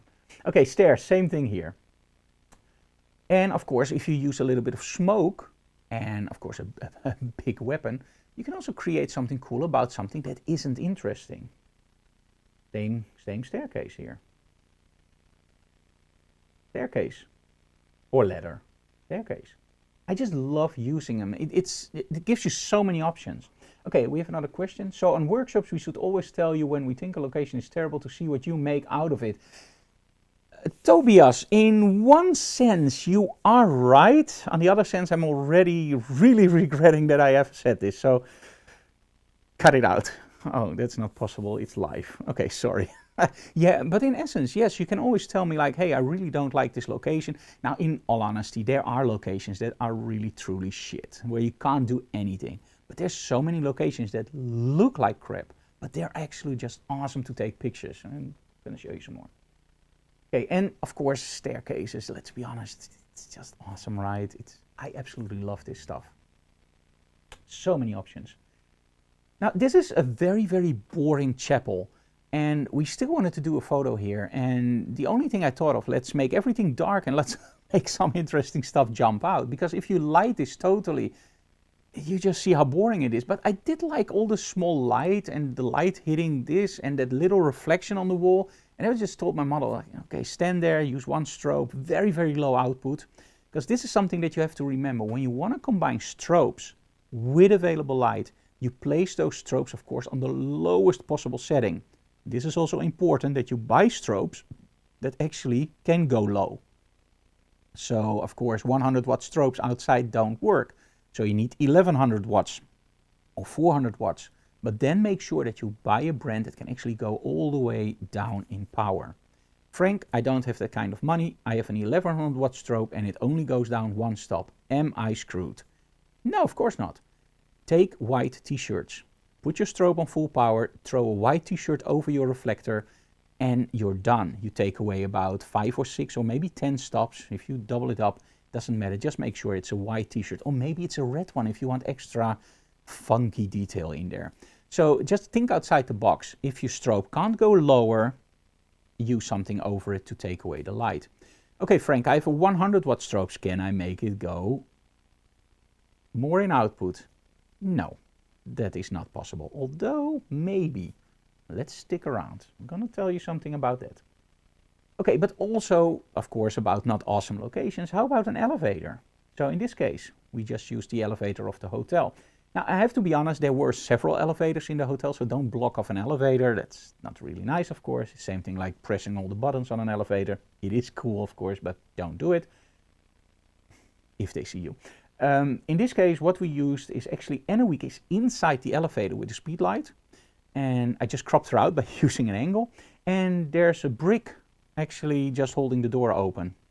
And we didn't ask permission. It was literally like, okay, we call the elevator, stand in there, put the brick in there, and a week was standing there, take the pictures, maybe 1 minute and we're done. But elevators are awesome for that because not a lot of people do it. Now, you might say, Frank, not an awesome location. Come on, this is an awesome location. No, it's not. This is a terrible location. But Frank, it looks awesome. Come on. Yes, it looks awesome. And you know why? Because Nadine is having awesome styling that actually fits that machinery. And I was pretty good with lighting that day.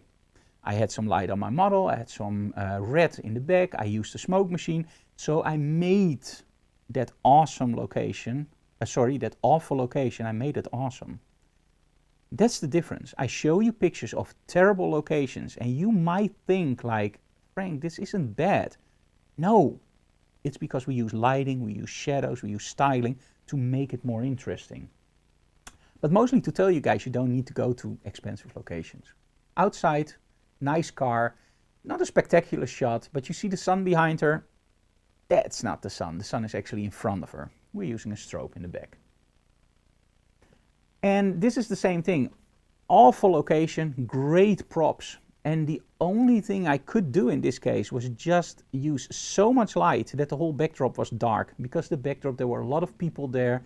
There were literally constantly people walking around. And I was just going like, no, I don't want that. So let's make it totally dark. And then it looks like she's in a dark forest, right? The only problem was we couldn't get the headlights on. Well, we could turn the headlights on, but they looked like this if they were on. Because we use so much power on the strobes that the headlights would never work. So that's actually why we did it in Photoshop. Now, because I'm not a great Photoshopper, I only did it in this one, because here the car is actually angled a little bit, and then for me it's a little bit easier to make it convincing. Terrible location, but it actually worked. Just a little bench, and Marie was sitting on it waiting, and I said, oh, this looks awesome. And she said, there's the location, there's the location, there's the location, not this one. You just sit down, lay on the floor, aimed my camera up, and I saw that nice circular area and showing the sky, and I just loved it. And I said to Marie, just do something boring and the red hat on the side. So I took the shot. Sometimes it's not about that location. It's literally just thinking about the story that you want to tell and convey it. And this one is in here for another reason. I hope you guys enjoy it so far. This one is in here for another reason. First of all, take very good notice about how the model is angled. As you can see here, she's not standing on a grave. That's something I would never do. Although you won't wake him up, I hope. You won't disturb him, I hope. And they won't be bothered by you. Again, I hope. At least in this world. In, of course, The Walking Dead, the story is different. But we're not in that world yet. What you see here is a graveyard. And there are a few things that I want to tell about this story. The first thing is, I would never do this unless the story is there. And in this case, everything fit. I love the old-fashioned horror movies like City of the Living Dead, Night of the Living Dead, of course. That whole Italian horror scene. It's very gory, but I just love those stories. But most of all, I love that old-fashioned movie look, like for example the sci-fi from the 50s or the horror from the 50s, that black and white. But now add a little bit of modern twist and you get the look of this image. So that's what I like. But for that we also need styling, and a lot of models actually ask me like, hey Frank, can we do a photo shoot on a graveyard? And I always ask them like, why? What's the story? Oh, nothing, we just want to lay on a grave nude and just... No, that's ridiculous. That's insane. Everybody that does this, that doesn't compute with me. Okay, I want to be there in a wedding dress. So what's the story? Your husband died, I'm going to cry now, I don't want to do it. No, no, it's just beautiful, a wedding dress and a graveyard. Why? What's the whole intention? Okay, so they want to do a graveyard with a humor. No, the dead isn't humorous. So I always said no. And then at one point, I was looking at those old horror movies, and I believe it was Stephanie in this case, and she just emailed me and said, Frank, do you know Bride of Frankenstein? I said, yes. Okay, what if we combine this with a torn up dress, a zombie girl on a graveyard? I was going like, now we're talking, because now we can literally create that atmosphere of that 70s movies, those 50s look. And I was just going crazy. The thing is, in the Netherlands, we don't need a permit to shoot on a graveyard. However, and this is why this image is in there, make sure you ask permission. In this case, it cost us, I believe, €12.50. They told me at the county, we don't need to give you a license because you don't need one. I said, I don't care. I will pay the $12.50. Just write on a paper. Just stamp it. Write on a paper. Frank Dorhoff is allowed to take pictures in this graveyard, county of Noordoostpolder, Emmeloord, whatever. Okay, it's your money. You throw your money away. Are you sure? Yes, I'm sure I throw my money away. $12.50. Okay, here you go. You know that that's the best thing I ever did? For the very simple reason. We started there. The first thing that happened, one of those people came over. What are you doing? I said, I'm doing a photo shoot. Now imagine I don't have a license. Well, I don't need a license, but I don't have one. Okay, you need a license. No, I don't. Yes, you do. No, I don't. Okay, I'm going to call the police. Do you know this is a graveyard? Yes, I know. Okay, that's very unrespectful. We're going to call the police. So the police comes over. In that moment, you can't do anything. You're stressed up. A lot of other people are maybe coming in. And you get this whole area where the police comes in. Yes. He's doing a photo shoot on a graveyard. Oh. Okay. Why do you call the police? And you're 1 hour further. Now I have a license. I don't need a license, but I have one. Hey, what are you doing here? This is a graveyard. Yeah, no, here's my license. Oh, you're doing a photo shoot? Oh, wow, that model looks really great. This is how it happened. He literally looked at the model and he went like, you went from aggression to, oh, model looks really nice. Oh, you're using smoke machines. And at that point, you have to take care of your location. The first thing I said to him, I know it's a graveyard. Look at it. We're always shooting from the back. We take it into our utmost care that we are with respect. Another guy came in, hey, you're shooting here. And that other guy actually said, no, it's okay. They have a license. So much easier, so much smoother. And people will actually offer you to help. It's so much better to just show a piece of paper, even if you don't need it. It saves you so much time. On the other hand, if you're a street photographer, there's something else that sometimes helps. And I don't know if I can tell you guys this, but if I can't, just forget about it. A while ago, we were staying at the Hilton in London for, I believe, photo experience or whatever. And we were at SWPP. And we were there, and I was shooting the outside of the hotel. And somebody came up to me from the hotel and said, you can't shoot here. Now, I'm on the public road shooting the hotel. So in essence, I am allowed, I think. I don't know the law exactly, but I'm allowed. The thing is, you can argue with somebody. Same thing that I did here with the shoot. I can argue with somebody. Only with a shoot I can show a license, but on the street I can't. But I'm going to do exactly the same technique. And this works in 99.9% of the cases. I don't flinch. I hope that's the right expression. I don't change my face. I'm very, very solid. Hey, you can't shoot here. Yes, I can. No, you can't. I'm a professional photographer. According to the law 440, if you go to sub-article A, the only reason I can't show her if there is police here. On the other hand, I can shoot because I'm a professional photographer. I have a card, and I actually do have a press card. So I show him the card. I said, this card and the combination of article 440 subsection B actually allows it. Yes, sorry, I know it because it's asked so many times. It's so frustrating as a photographer to do your work. So I just have to learn the whole part of the law for that. So now it's your turn. What? Oh yeah, you can shoot. I said, oh, and I'm a guest here, so I can also shoot for that. Oh yeah, sorry. There is no article 440. There is no subsection B. It just works. And in most cases, people will come up to you and harass you literally if you're a photographer that you can't shoot somewhere. Trust me, you can shoot almost everywhere. Just don't shoot straight into people. Don't make them the main story. Just behave as a normal person and you won't have any trouble. But if they attack you, Don't go into that argument, just go straight on, according to article this and this, I can shoot. Or in the case of the photo shoot, just take a license. It doesn't mean anything, but at least they have something where they go like, oh, okay, great. I hope this story translates well. Let me see, another question. And Deon, do you ever do a shoot and think afterwards that you should have done it differently? Deon, absolutely never. I'm perfect from start to finish. Actually, let me tell you this. The moment I wake up, the shoot is already done and retouched. And now serious. All the time. The thing is that when I do a photo shoot or a workshop, I don't really prepare. Same thing with this seminar. I started this morning with, I believe, 200 slides, 237 slides, and I just put it together and I tell the stories. That works for me the best. When I look it back later, I go like, oh, I could have done this, I could have done that, but then it's less spontaneous. When I do a photo shoot on location, I want to have that spontaneous stuff in there. Like this shot was really planned, but there are many shots there that just happened. Hey, did you bring a dress? Oh, that's really, oh, that would fit. Oh man, that looks nice. Like, and then you start your photo shoot, and later on at home, you start to look at it and you go like, oh, if she would have worn a cape there, that would have been even better. Oh, what if, oh, that location, you remember where we were on the bottom and it looks great, but we shot it from the top? Next time. So all the time, I think it's very, very strange as a photographer. If you look at a picture and you go like, this is perfect, couldn't be improved. There's always something that can be improved. And I think as a photographer, you shouldn't be let down by that. It should motivate you because the next time you can do better. Okay, same here, bad location by using the reflections, a little bit more interesting. Using a bicycle and getting the clock in the back so you see it's Amsterdam.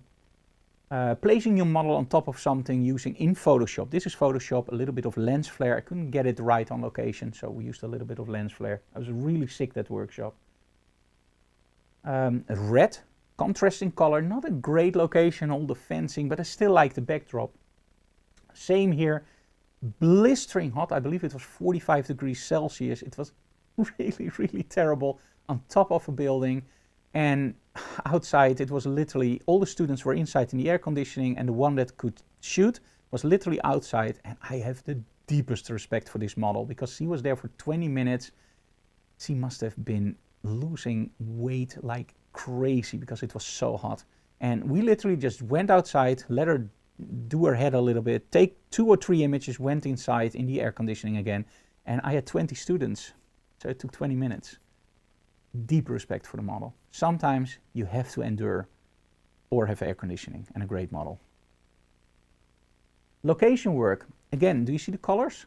Very, very bright colors on the clothing, everything else subdued. I love the way that it just really jumps out in that way. This one you probably remember, we also shot this one with natural light. So this is where I tell you guys like, okay, shoot it with natural light and shoot it with something else. Strobes. Same here, strobes. Not great location, but by combining everything, especially again the red, really jumps out. Okay, gear, what do I use? I'm going a little bit faster. On location, I absolutely love the Hensel Porty. Ellengrom also has, of course, the Ranger system. Profoto has a great system. But personally, I think the Porty really hits it all parts. It's 1200 watts, you have more than enough range. And the battery system is really easy to change and you can do a lot of shoots with just one battery. And this is the one that's the most important. This is the 14-inch reflector from Hensel. I hope, by the way, that you don't hear a lot from the truck outside. So I'm sorry for that. This is the 14-inch reflector. This is outside very, very important. Do you remember when I told you guys I can always lower the output of my strobe by very simply putting a shirt over it, but I can't give you more output. And I already told you that's not 100% true. And it is not 100% true. Because by using a reflector with a longer throat, in this case, as you can see here, this is a really deep one, you can actually bundle or focus your light more and get more output. This one will give me about 1 to 2 stops more output, depending on what I compare it with, to a normal or medium reflector. So it gives me a lot more output. In the studio, this one is totally unusable because even on the lowest setting, there's so much light hitting the model that you literally can't use it on maybe f22, f32, but that's about it. Outside, this is a gift because it gives you so much more power. Now, If you don't have Hansel, there are converters where you can actually mount your Hansel modifier on your, for example, Godox or Profoto or Elingron or Broncolor or whatever. But you will also find that your strobe manufacturer probably has something that looks similar. Now, if it looks similar and it's silver from the inside, it will probably do almost exactly the same because it's simple mathematics, right? Making a deeper throat will focus the light more, will throw it more out, so you will get more light output. Okay, for the small strobes, I'm totally in love with the Nissin. Now, this is the MG10, I believe, and this one has a very, very cool grip, but it's also very powerful, and it runs on lithium-ion batteries. So that means that I got a lot more juice, it recycles way faster, and it's just a way better system than using normal batteries because they drain very fast, they get very, very hot, and recycling just takes forever at one point. So lithium ions are great. The Frank Doro Flash Bender, that's the one I always have in my bag and use on almost all the strobes. And of course, you have to look for my signature on the back. From Tether Tools, on location, we use the Tether table. And one of the reasons for the Tether table is actually that we can use, for example, also the arrow hood over it, the sunshade. Very important on location because sometimes, or most of the times, you can't really see your laptop. You want to shoot tethered. There's a lot of light hitting it. So by using a sunshade like this, which folds up really easily and have all the cable connectors, that's something that's really important. It just works like a charm on the table. Also on the table, I've connected a little slide where I put in a hard drive. So on location, I can make backups. We use power on location. Now this is the smaller one. This is, and you might say, hey Frank, this is to charge your phone. Yes, on location I take backstage images with my phone. We do social media. Week does a lot of social media. So our batteries of our phones actually run down pretty fast. I don't want to charge them on my laptop. So we actually use batteries like these to keep the batteries of the phones charged constantly. But you can also charge, for example, your batteries from your camera. While you're shooting, you can actually charge your batteries. If you need more power, we go into on-site power. This is something that we sometimes use on trade shows to actually run monitors, lighting, your laptop, your camera, everything can run from this. And you can also combine it, of course, for different systems, like for example, the MacBooks or anything else.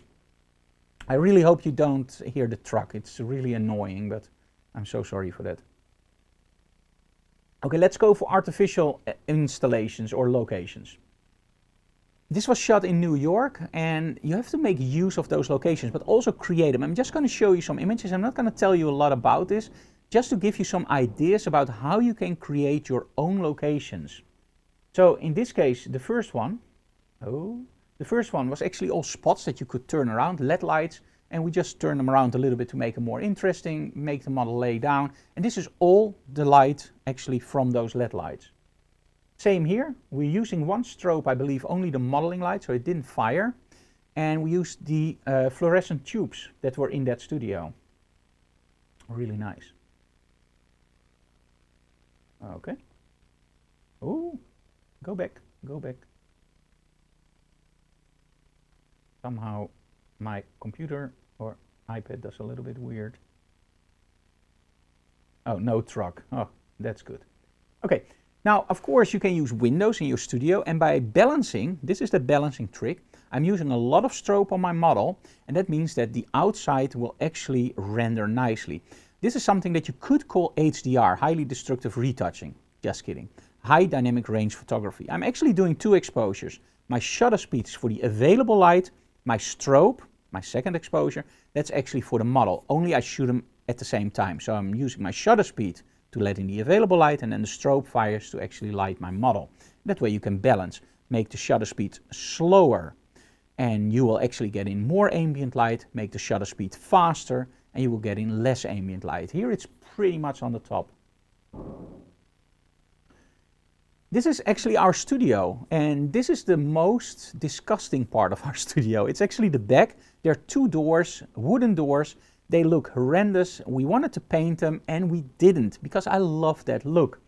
And this is more like a cutout, but how about this? So you get a little bit more of a sense of that location. And now you might wonder, like, hey Frank, why do the walls look so terrible? Is that by accident? No.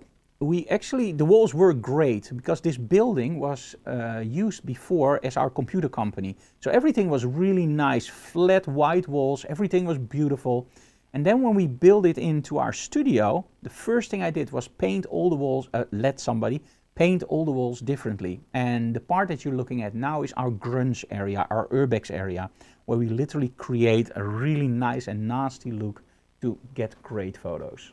Oh, I hope great photos. Same location, but now slightly different. So artificial, same location by the way, slightly different. So you can create your own mood inside a location. Just pick something that's an interesting backdrop, like in this case the doors, and just start building around it. And you can create your own artificial scene. It doesn't have to be always seamless. It doesn't always have to be a wall or just a model. Start experimenting with all kinds of stuff together. And before you know it, you get something really cool. Now, this is not our studio, but this is a studio. Now, this studio we rented in London, and one of the things that I want to tell you about this is the strobe is dead slam in the middle of the frame, but you don't see it. There was no way of lighting this without the strobe in that location. The only problem was, I knew I had to clone it out. So how do you place your strobe then? The thing is, just look in your location and mostly look through your camera. That's the most important thing. And make sure it's on a location where you can easily clone it out. So for example, only on this area of the window, not in that area. When you look at stones, make sure that you find something where you can easily clone it out. And that saves you so much time. Just think ahead. Don't think we'll fix it in Photoshop. Think, where do I place it so it's easily fixed in Photoshop? For example, power cables. If you have a dark backdrop, make sure you use light power cables. Sounds ridiculous, right? Why should you use light power cables that jump out on a black backdrop? Because then you know for sure that you take them out in retouching and you don't forget a small part because it's so dark and somebody else has their monitor wrong in brightness and they see that little part that you forgot to clone out. By the way, that's also why at the end of every retouch, I bump up the exposure to see if I didn't forget anywhere anything. So, yeah. Just a little trick in between. Bump my nose a few times too much with it. So make sure that you clone it out easily. And of course, again, wide angles. But this is a location in London. Same location, different part. And you can see that grungy wall. You don't need more. Grungy wall, photographers, happy. Of course, sometimes you have something in your studio that you don't like the radiators in this case from the heat. We just paint them in the same color and we just use them in our sets. Why not? Same here. This looked really terrible. It didn't work. But by going down, aiming up, we first have the lines going up, then we have actually the ceiling going over the model. Using a wide angle, it looks like it's just one part. I really like that shot. Somehow it's really weird. Okay, this is actually two walls in our studio that we put together. We have different kinds of wallpaper on each side and we just put them together and we can create a little scene. You can see here.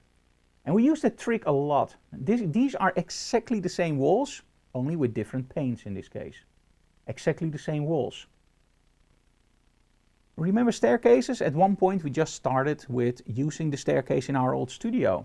It almost got a fan club on Facebook because we took so many pictures on that staircase. A lot of people loved it. In our new studio, we have a different staircase, just a smaller one.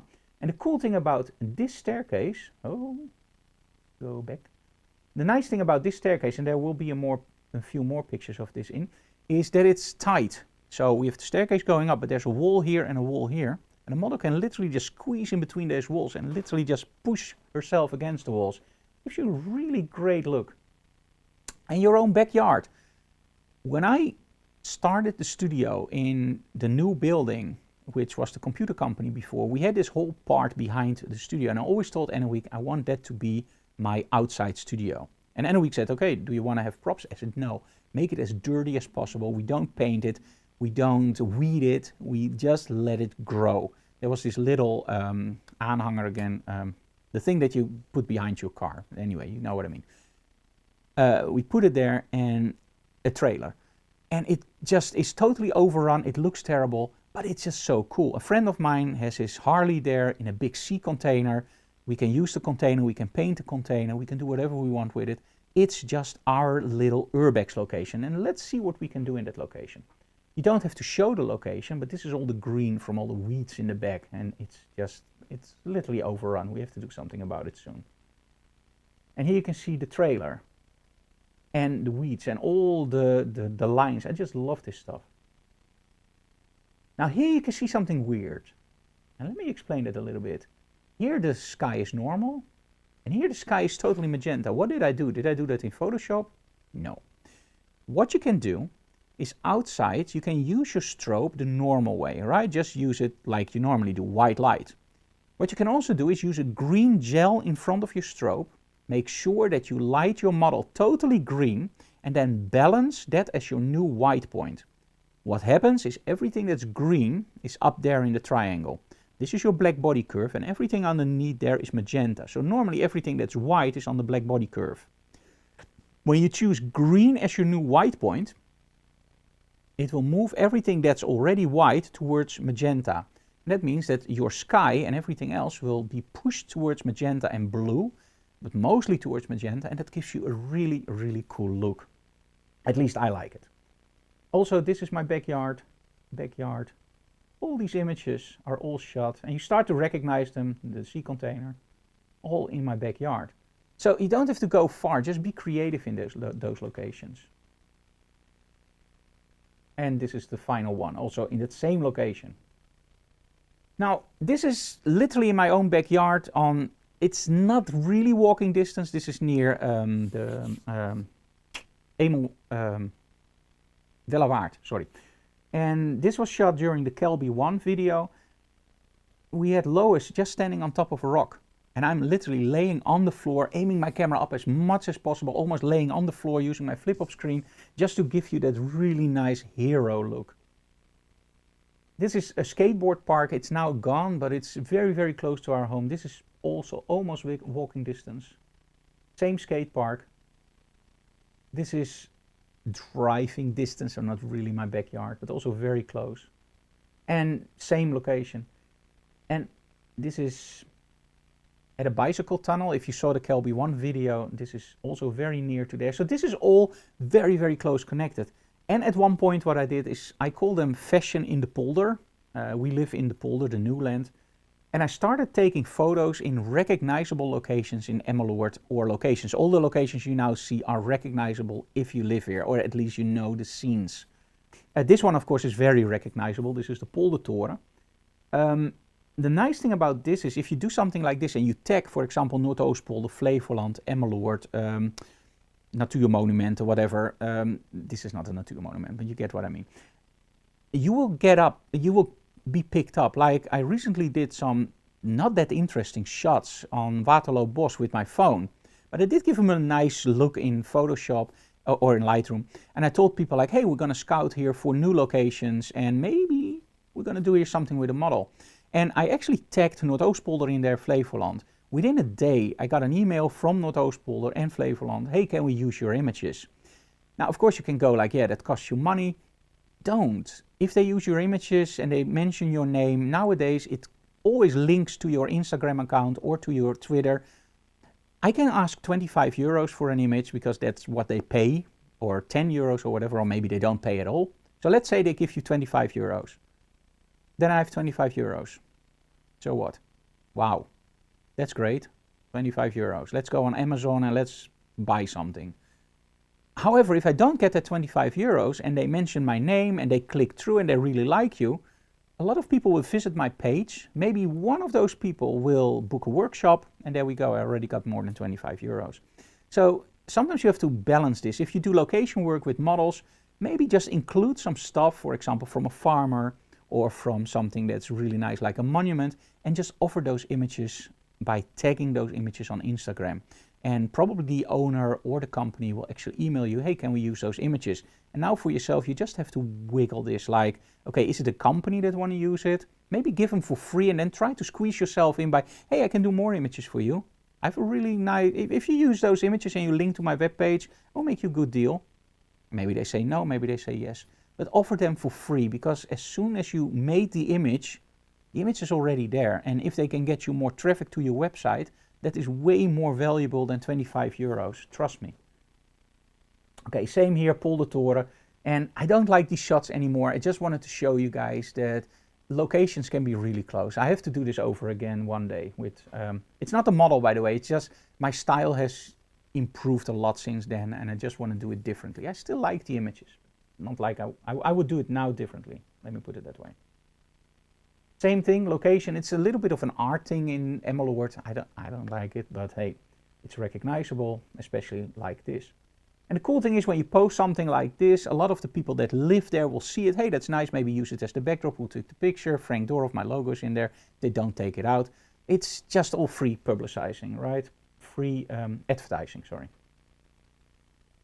Same thing, my backyard. It's Wellerwaard. The same thing where you saw the other pictures with the corn and everything else. It's all so close. But it's all different angles. You have to find angles. As a photographer, I always tell people, don't look with your eyes, look with your photographer eyes. Look through your viewfinder. This is why a lot of film producers actually have that little lens here, and they will always look like, oh, does this look nice on camera? It also looks interesting, of course. I still remember one of the things that Dean Collins actually told about light meters. Even if you don't use a light meter, you want to look professional, right? And he was doing a photo shoot on a boat. And at one point he was standing in the water shooting a beautiful model, and his model looked at him and he went like, hey Dean, is it normal that your light meter floats in the water? And then he said, you never say that you are wrong. So he go, yeah, it's also checking the temperature. So on locations, be creative, find different stuff, but most of all, maximize it and look your photographer's eyes. Do that little thing with that lens maybe, and with a light meter, guys, use it in the photo shoot, of course. That was just an anecdote in between. But those photographer's eyes are important. Okay, be creative, final part. Angles. This is Cirque du Soleil. We shot this with Joe McNally during a Photoshop World. And actually the original image was something like this. They made a black backdrop with one of the artists there. And I just didn't like it. And I told Joe, I said, can I do a different location? He said, sure. So I just laid down on the floor. You can still see the black curtain in the back. You can still see the lighting on the top. I just like this way more. Somehow it's just different, more dynamics. And this is okay, but this is more like a registration of the beautiful stuff that she does. For me, this is more an image. This is more great, or not great, it's, you know what I mean. And this is more like a registration, also cool. This was a location where I was, for the first time, totally in panic. They asked me like, Frank, do you want a photo shoot in an urbex location? I was going like, what kind of urbex location? He said, well, we have this great building and it's totally empty. So you can shoot there. Now, normally when somebody tells me it's a great building, it's empty, it's urbex, I have a certain expectation. And it wasn't a building like this. So this workshop was mostly about literally combining lights and combining compartments. And it was the first time in my life that I literally had to compartmentalize my images. So trying to create depth by using different parts of the building. In all honesty, am I totally happy with the images? With this one, yes. All the other images, not really.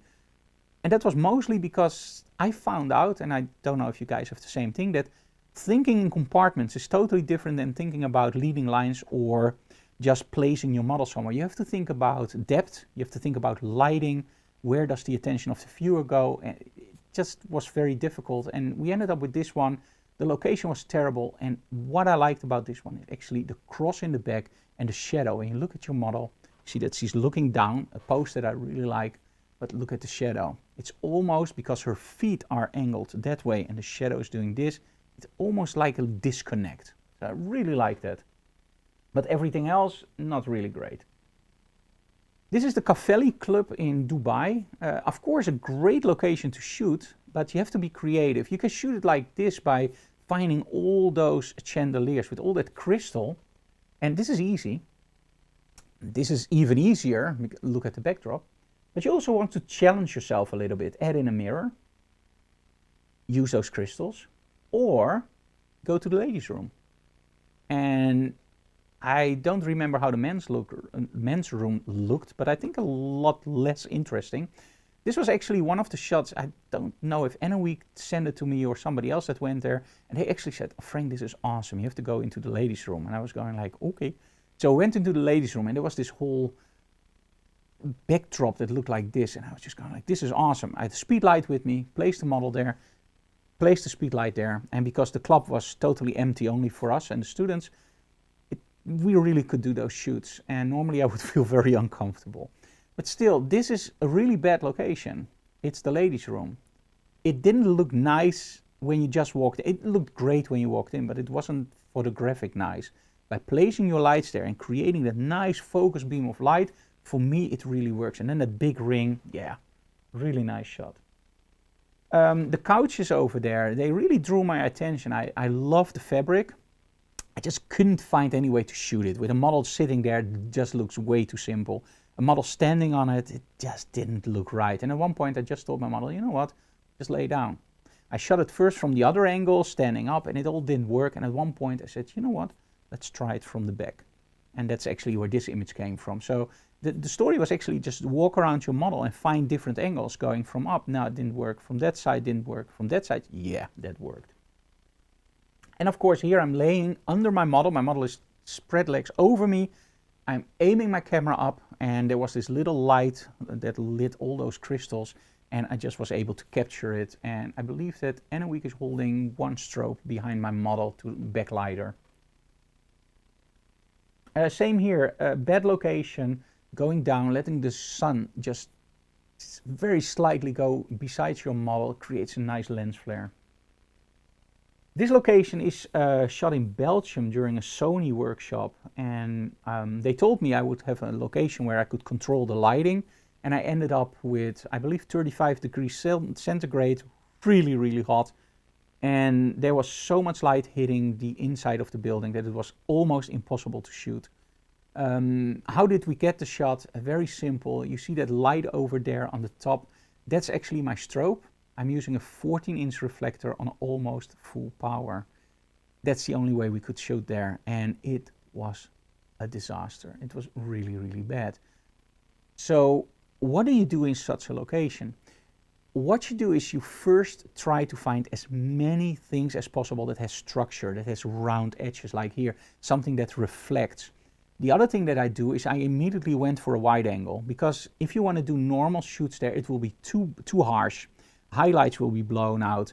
There will be parts in the area where you just see way too many harsh shadows. By sitting on the floor, you counteract that part by so much because you're shooting up instead of shooting that way. So a lot of the shadows will actually disappear behind your model or will actually enhance the shapes.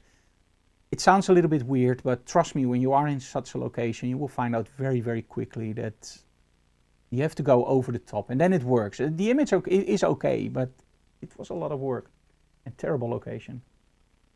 This was shot during a workshop in Photoshop World, and the challenge was actually to have only the room. Now, if you ever went to a hotel and you see the conference rooms, those are not inspiring. Instead, they are very, very bad. And my idea was just to show people that even in those rooms, you can take at least 5 shots. I managed to get a lot more. And the students also. And the cool thing is they all started a little bit like, I don't know. And they all ended like, this is awesome. I want to shoot only in conference rooms. Of course, it's a joke, but there's so much possible. Like in this case, I just used the corner. Let her stretch her leg, use the correct amount of lighting. And in my opinion, by angling it slightly, it just works. This is the part where normally they open this up to get in the catering. So I just let Nadine squeeze herself in and just let her come out and use lighting on her. Somehow the reflection on the side just works for me. It's all not very spectacular, but it's the worst locations you can imagine, and still you can get some interesting shots. This is outside, balancing literally the ambient light with strobes, as you can see here. The joke here was actually that Nadine and Emmeloord went to the store and they didn't tell me what they wanted to do. And Nadine wanted to challenge me with clothing. They bought the most disgusting stuff they could find, literally making Nadine into a sort of carrot with vegetables on top and bottom. I don't know. She came in and immediately I looked at it and was going like, oh my, they succeeded. I was literally just stunned. On the other hand, guys, remember one thing. If something is way over the top, it can actually work great in an image. As you can see here, is this a great shot? No. But it does, for a workshop, gives you a nice idea of what you can do, right?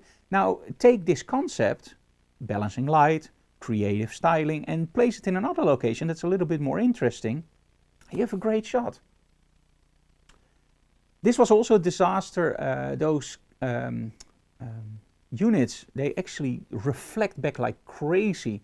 And whatever you do, you can't get a really good shot with it, so embrace it. So what I do in that case is make it reflect like crazy and use it as a backdrop, like a vignette around my model. The only thing you have to do is place the light in the correct angle, angle of incidence is angle of reflection, or the other way around, and you're there. This is outside during a workshop. This is more like a lot of junk, and Nadine is genius, and they just put everything together, put a little sign in this way, and it immediately reminds me of Alice in Wonderland. Shot during a Sony workshop. Frank, please bring a backdrop because the location is horrendous. Nobody can take great images there, so bring a backdrop. I think most photographers can take great images there if they are using that location the right way. For example, you can do this, or this, or this, or that. Use those curtains, use lighting. It's there, why not use it? And many different looks. I had a lot of fun with those curtains. Maybe I want them in the studio, I don't know. Or if you end up in a garage. Now this is not really a bad location, but it is, because it's just a garage. So what do? You do the same trick that I did on the Brooklyn Bridge and on the other images. You block off everything that's not nice. You go down on the floor, you take that wide angle, you embrace that distortion, place your lights correctly, and a very, very boring garage with a nice car and a beautiful girl becomes something that's more interesting. Or maybe you just place them all together. Now, this was shot during a workshop, Glamour. There's actually a video out from this. I believe it's called Glamour Photography. I don't remember the name, sorry. What I did here was actually shoot a whole photo shoot in a garage that was filled with classic cars. The only problem was you saw everywhere, you saw the cars. If you want to take a whole picture of a car, there was always something there. So we decided to embrace that junk and just place some strobes behind it. And by using those strobes from back, the attention of the viewer is more aimed towards the back. You don't see the back. So it's the same thing as with the Brooklyn Bridge. Only in this case, we don't block it off. We place strobes there so it actually overpowers the back. And you can still see a little bit of a car over there, but mostly your attention is immediately drawn to the front. And in this case, the same thing.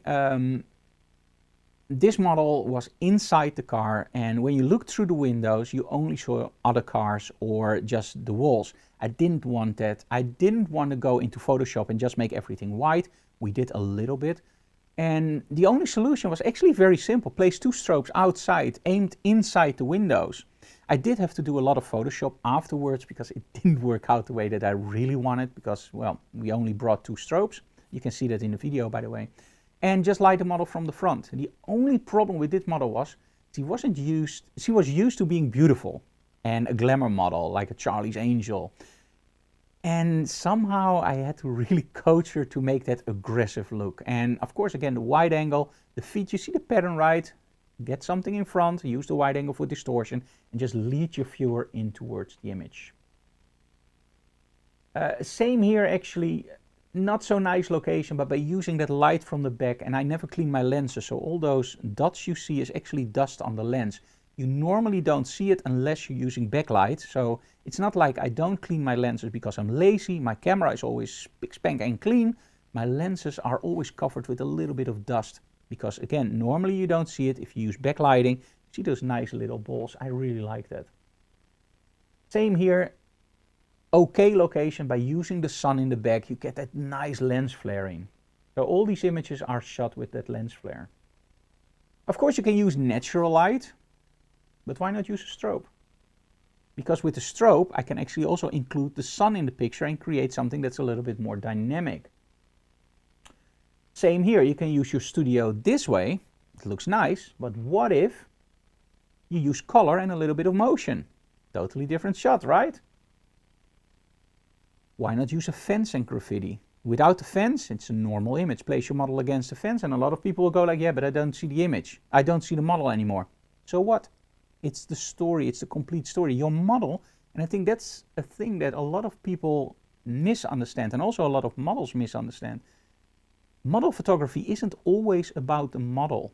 It's about the whole scene. And it's sometimes difficult for models and also for photographers, of course, but sometimes the model is only part of the whole. Of course, he's the most important part, but sometimes he can be more important by not showing her face, by making her stand behind the fence, and that way she gets way more attention than if she was just standing in front of the graffiti, because who wants to see an image with a model against graffiti? We've seen it a million times, but if we've seen something like this, no, why is she behind the fence? Why is she there? What is there? See the story? It's already going. Somehow I just love this. This was shot on a street in, I believe, Dublin, and it was okay, but it was a normal street. And we saw this telephone, it's not a telephone box, it's actually a poster.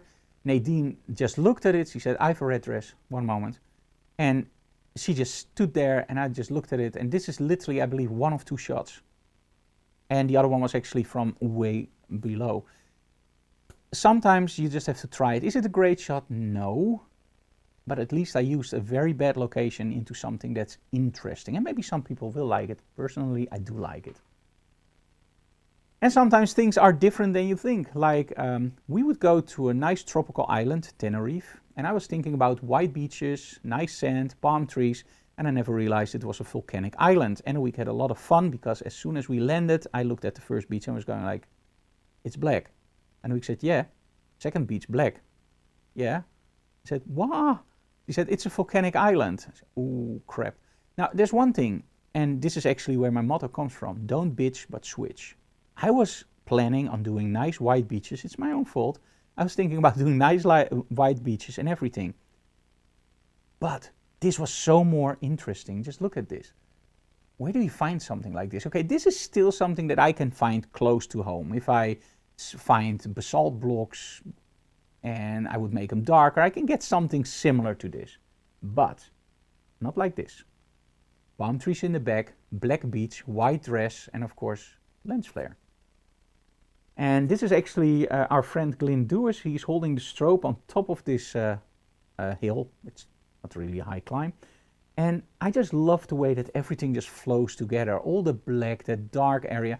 And what I did in this case was, because it's a volcanic island, I went from using bigger light sources and making it more softer. That was my idea, making it more softer, like a swimsuit catalog.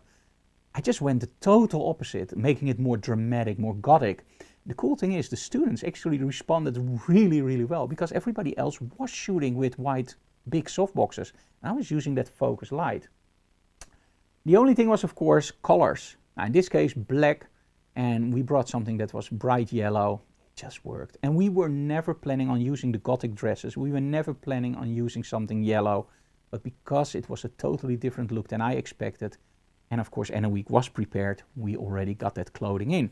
And that means that if you don't have an Anna-Week, which most of you guys won't, make sure that you prepare yourself. If I would have known it was a volcanic island, I would have brought those clothes. I didn't prepare myself. Luckily Anna-Week did. And otherwise there's always local shops. Okay, elevators, we're almost there. Elevators can be boring, but can be so interesting if you shot them under a different angle, or if you use lights. Now, Frank, tell me, how did you get red light on your model? That must be Photoshop, right? Do you see those little balls? Remember, that's lens flare from my lens? Yep. What I did is, because I couldn't place a red strobe inside the elevator, what I did is I hold my camera like this, and one strobe with a red gel I actually held under my lens. And I aimed it into the lens, took a shot, and then actually that red gets into the lens, creates a lens flare, and it just paints the image almost red. Now the other strobe, of course, is normal light, so white light. The only thing I had to do was balance between the normal light and the red light, and there you go. And of course the angle is very important. If you do it like this or this, that will be a huge difference. So this is something that you have to experiment with. And even I've done this technique a million times. I can't get it right immediately the way that I want it. I'm always figuring around, especially on podiums when you see me doing this stuff. It's always tricky to do it. But it works like a charm. Oh, there's a question on Facebook. Yes, Annawiek.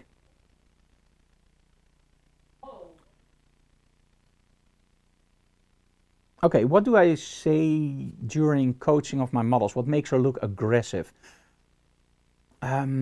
Normally, I'm very positive. So I will always go like, hey, great, cool, this is awesome. But you will hear in my voice, let me do it this way. 3 times is bad. 1 time is okay, 1 time is great. It will look like this.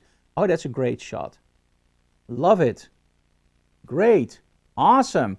Great. Love it. You see the difference? It's always positive. But at one point my voice will go up a little bit. And now I'm playing it. Normally I don't play it. It's really like it's happening. You will hear my voice like, oh, this is awesome. Yeah, this is great. And when I go like, yeah, this is great, that's more like, no, not really. Because I think it's really important to have your model at ease. If your model is not at ease, you will see it in her eyes, you will see it in the whole posture. It doesn't work. And if your model is constantly fed positive information, oh, you look great, this is awesome, yeah, you're doing fine, awesome, oh, look at that pose. Even if it's totally bad and horrendous, it will work like a charm. And do remember, you are responsible for how your model looks on camera. It's not the model. You have to coach her. Now, the model that was in the car, that was a different question. It was a beautiful girl, but she was more used to being a beautiful girl. Like standing tall, showing all her assets, let me put it that way. And they had assets. Ha, great. Okay, anyway, Annawiek is also here, so I have to be careful. But they were more like the glamour models, lingerie. They did a lot of shows for more like the glamour stuff. They did a lot of glamour photography for magazines. And it was great to shoot with models like that. But to get expression was way more difficult. For example, if I put Nadine in a car, or Lois, or Claudia, and I tell to her scream, they will scream. This model was more like, it's going like, no, no, that's breathing with your mouth open. Scream, okay. No. Okay, take the hammer. So we gave her a hammer. Okay, now hit me. No, that's way too nice. And at one point, and that's the point where you start to feel really bad about yourself. Or at least I do. I'm very shy from nature and I don't want to do that stuff, but sometimes you have to. So I just started going to her, okay, hit me, hit me, hit me, just kick me in my face, do it like that. And of course, she doesn't kick you in the face because I was she couldn't reach me, but I wanted that foot to go near that lens. So I just go, do it, do it, do it, yes, yes. And I did the same thing with cosplayers. If you keep motivating them, like with the vampires, like staker, staker, and you keep shouting that and you keep motivating and pushing them up, at one point it will just click and it will just go. And at one point the expression was, I still not am 100% happy with the expression, but at one point it went there and something broke and at the eyes.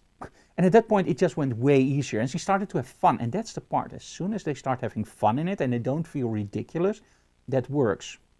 What we normally do with artists like Vibi is actually to gain their trust, is we show them that if an image isn't right, I delete the image where the artist is there or the model. And I will also tell them like, okay, I deleted it, but don't worry, it's still in the trash can. I can get it back. Now watch this. I'm gonna delete it from the trash can. Now it's gone. So trust me, scream. And I find out that a lot of the artists are really holding back. And the problem with a scream is if you hold back, it looks like this. This doesn't look right. It looks like a bad porn movie or whatever. It just doesn't look right. But if you do a scream right, it's like, that's the part that you want to capture. That's the part where, but that's also the part where you get that little bit of shame. When I do this in front of the camera, like, I already feel a little bit of shame, like, hey, I'm doing this on YouTube, I'm showing you guys what I do. But that's the scream that you want to capture. So you have to be aware that I, as a photographer, know that it works. Now I have to purvey my model that it works. And everything that's less than that full-on scream looks terrible on a photo. So by deleting that image, I am able to push them further and further and further and further. And at one point, they will look at the image and they go like, that's awesome. And then everything else I will delete. And after that, we will take the real awesome shot. Because then they trust me and then they will go all out. So sometimes it's really terrible to do. Sometimes it works. Most of the times it works. Sometimes it just fails. And then I just know like, okay, this model can be great, but let's put her into, for example, motion or maybe glamour or whatever, something where you don't need that expression. Or we don't hire the model again. Okay, same thing here, outside location, looks okay, but it's not interesting. But if you use that green trick, look at this, different angle, now it looks nice. Or if you have a building, just pump it full of smoke. Why not? This was inside an urbex location, and I believe Emmeloord actually put the smoke machine in here. There was only one problem, including the strobe was in there. At one point the strobe didn't fire anymore and we had to change the battery. And the whole part was filled up with smoke. If you go in with all that smoke, that's not really cool. So we literally went in, ran in, get the battery out, put the battery in, ran in again, put the battery down, and then we forgot to turn it on, went back again, and then finally we could take the shot. So yeah, beware that you, when you do something like this, full batteries, even if you still have 25% left. And here we did exactly the same thing, only at this point it was a little bit smaller. This always reminds me a little bit of somebody that's frozen in animation, right? Like space travel or whatever. Okay, this is one of the final images, and the reason I want to show you guys this is something that will happen a lot on location. We set up the lights very nicely in this case. I love the model, I love the location. The only problem was there was this huge white spot on the floor. Big reflection, couldn't get it out, whatever I tried, angle of incidence, angle of reflection, forget about it, didn't work. It just shined. So we had a choice. Cut it off, make it a portrait, didn't want to do that. Accept it, didn't want to do that either. Get another angle, didn't want to do that either. So there was no other option, forget the shot. Or place something in that reflection. And now it becomes part of the photo. So now you don't have to think about, hey, this looks weird. No, it's actually an attention grabber. And again, it's on the left side. We read from top to there and to there. You can't leave the image. So it works. Now, this studio, by the way, I have to tell you one nice anecdote, and beware of this. This happens a lot. We rented out the studio for a fixed price. The moment we arrived, they charged me £100 extra for the floor. That was not agreed upon. The reason they gave me is the floor was vintage and needed to be saved. In other words, if we would damage the floor, I would lose my £100. Look at the floor, guys. Look at it. Look at the image. That floor is already destroyed. So I was just looking at Emmeloord, was going like, we lost £100 and I'm just being lifted here. This is terrible. At the end, we got our £100 back because the floor was still in the same shape as before. I don't know, but sometimes, guys, if you're on a location, in this case it turned out really well for us because we just got our money back, but do make sure that if you book a location, please ask for hidden costs. We started doing it afterwards and we found out that a lot of locations have hidden costs. Sometimes they're really small. Like for example, you rent out a castle for, let's say, 1,500 euros for a day. You think that's 1,500 euros, but then you are obliged to take the lunch there. I can't tell my students to pay for their own lunch, so we pay for the lunch at another 15 euros per person. Parking. Yeah, we have to pay parking tickets for all our students. I can't let my students pay parking, so I have to pay 10 euros parking. So that's 25 euros on top of the workshop. And then the kicker.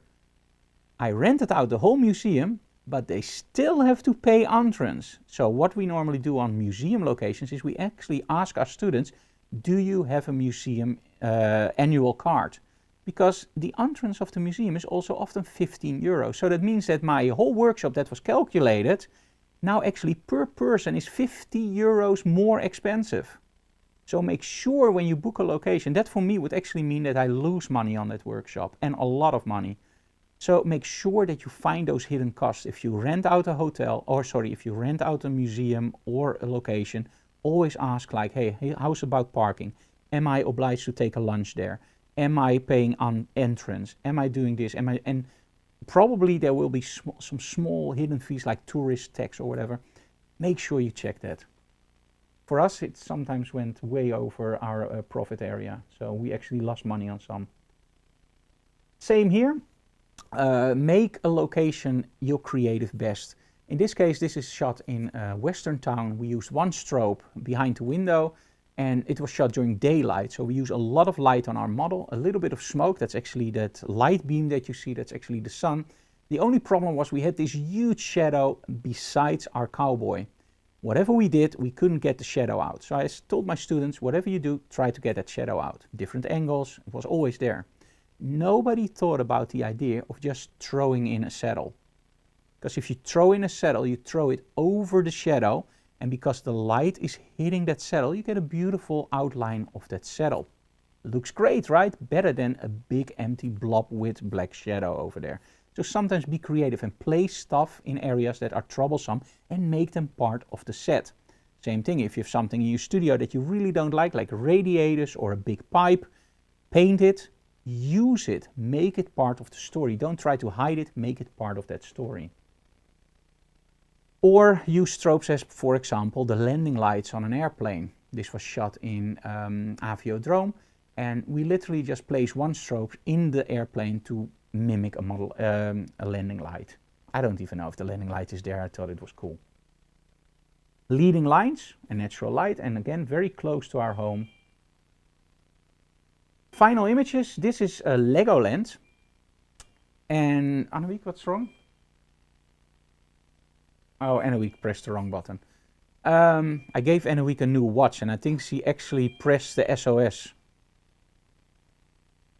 Don't hit the watch. I'm just kidding. Anyway, this was Legoland, and the cool thing about Legoland was we actually were allowed to shoot in Legoland, and this is really freaky. When I was in Legoland, I was in the elevator, and I met somebody, and I looked at her, and she looked at me, and she went like, "Hey, you taught a workshop in Dubai 3 years ago." I said, "That's where I know you from. Are you here? Do you live here now? Do you work here?" She said, "No, I'm here one day." Imagine that. So somebody from the other side of the world, which I taught a workshop years before, I meet up in the elevator in freaking Legoland in the UK. It's insane, right? Anyway, so we were allowed to do anything we want in Legoland. Unless, of course, we had to take care of that we didn't interfere with the kids that were there. So outside we had this dragon, and I wanted to have smoke behind the dragon, and the dragon upside, they just sometimes pressed the button and there was smoke coming out of the dragon. I started with this, and this is my mistake. I wanted to show too much. Remember that I told about showing too much or too little? I wanted to show too much. And what you see here is an image that doesn't have any balance. There's this great dragon in the top. I like the leading lines. I like the model. I like the smoke in the back. There's actually nothing in this image that you don't like. But it just doesn't work. It just looks terrible. So close in. You can still see the Legoland, but now it looks way better. Inside, the castle looks terrible. What did we do? One light behind the model on full power, and I actually exposed on the face of the model. So everything you see is one strobe. Also the light on the front. It's the reflection that comes back from the room. I wanted something that just wrapped around my model and create something like a little bit of a fairy tale. Now there's one anecdote I have to tell you guys. I promise you guys some fun. This is really fun. There were a lot of children, of course, at Legoland.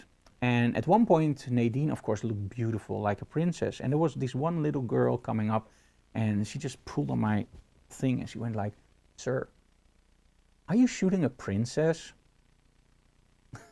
At that point, I just looked at the girl, and I was going like, "Yeah, it's a real princess. Do you want to go in the picture with the princess?"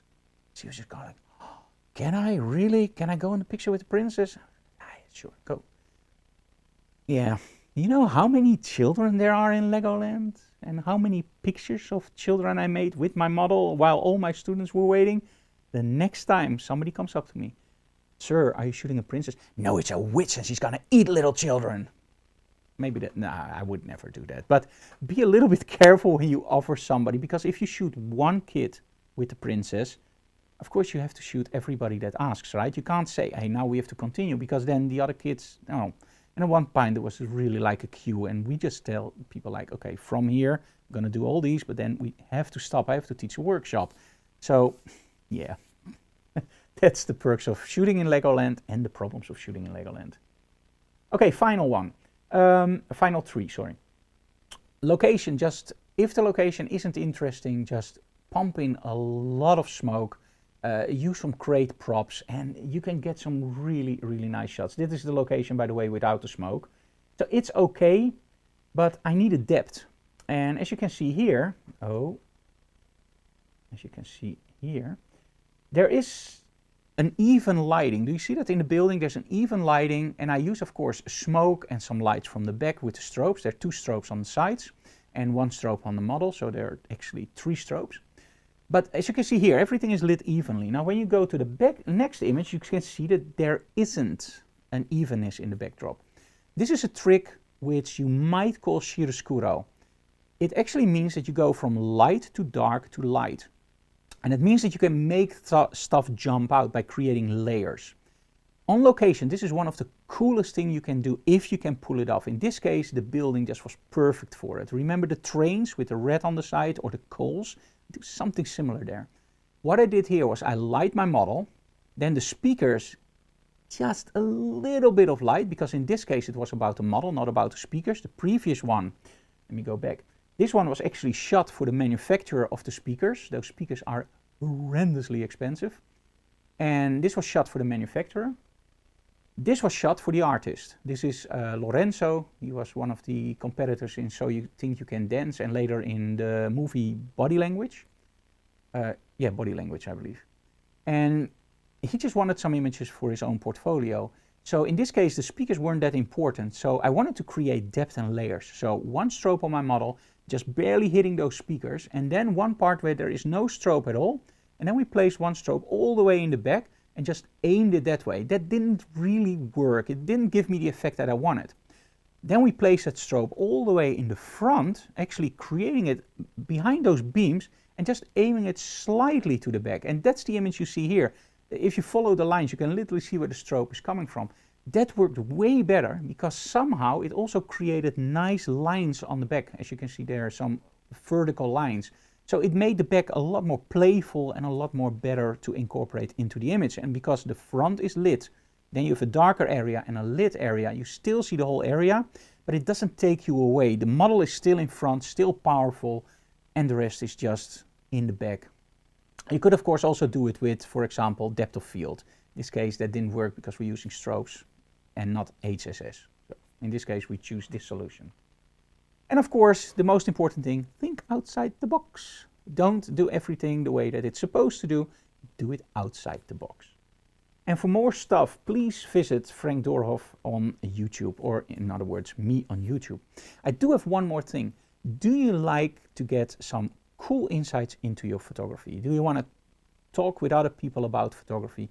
Do you want to make sure that you get the most out of your portfolio review? Sounds like a commercial. We actually have Patreon. I'm going to show you a small video about Patreon, what we do, and then we'll be back with questions. Hey guys, and welcome to our studio in Emmeloord. My name is Frank Doorhoff, and today I want to talk to you guys about something that we get a lot of questions about. Hey Frank, how do you like this image? Hey Frank, what can I improve in this image? And of course, I love to help you guys out. But online, I mostly am limited to just saying, hey, I really like it, or continue like this, or change this. I can only do short images because, let's be honest, we get so many questions. So that's what actually got us thinking. And we started a Patreon. Now, what is a Patreon? Well, let me put it this way. Do you want an extensive photo critique every month? Do you want the bed phone, where you can directly contact me with any questions you have? Do you want to be member of a group that's closed off on Facebook that have the same interest as you guys? That isn't about putting people down, but it's actually about helping people progress in their photography and retouching. Well, that's our Patreon. Now, by joining our Patreon, every month you can deliver 1 or 2 images. We're not that strict about it. And I will do a whole video. In that video, I will show you how I would do the retouching, what I would change about the shot, and I give you a whole lot of tips. That video is put online on a closed off website. And it means that only the guys from Patreon can see that video and help you out. So I help you out and the whole community helps you out. It's just an awesome way to learn. So, if you like what we do, of course the first thing you can do is subscribe to our channels, leave comments, and smash that like button because we really like it, and tell other people about it. But if you want to do a little bit more and help us out creating the awesome programs you enjoy, like Behind the Closed Doors, Digital Classroom, quite frankly, our upcoming podcast, Beyond Photography with the Doorhoffs, and a lot more, then please join our Patreon. I already know you're absolutely gonna love it. So head on over to the link below and start joining our awesome group on Patreon and get a lot of benefits. Thank you so very much for supporting our work. See you online. Hey guys.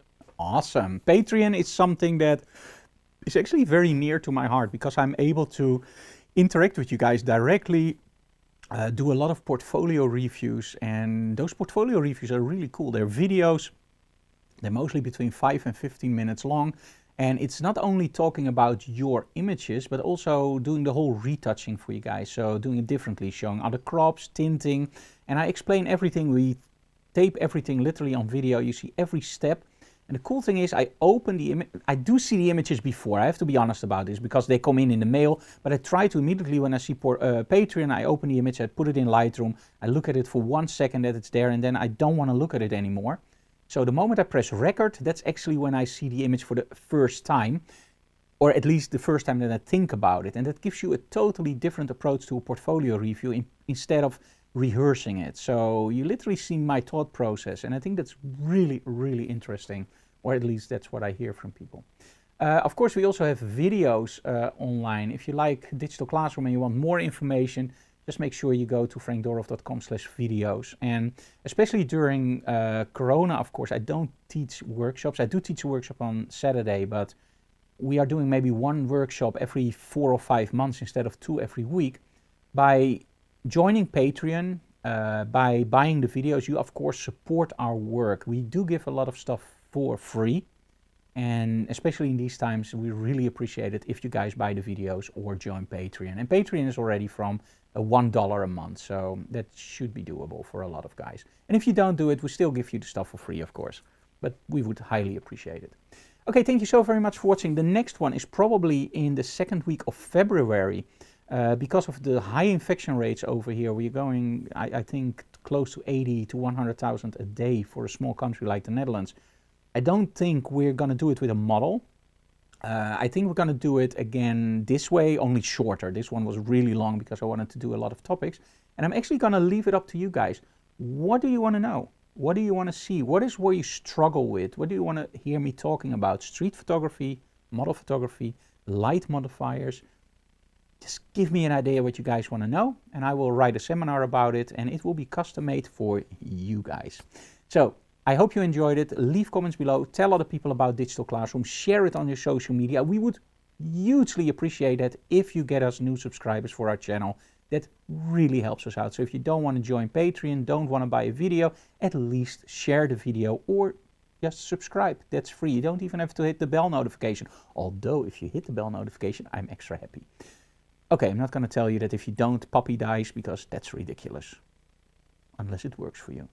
Thank you so very much for watching, guys. If you want to see a lot of this stuff again, check out my classes on Kelby 1. They have a class on location. We also have classes on Udemy and Skillshare. And of course, our own instructional videos.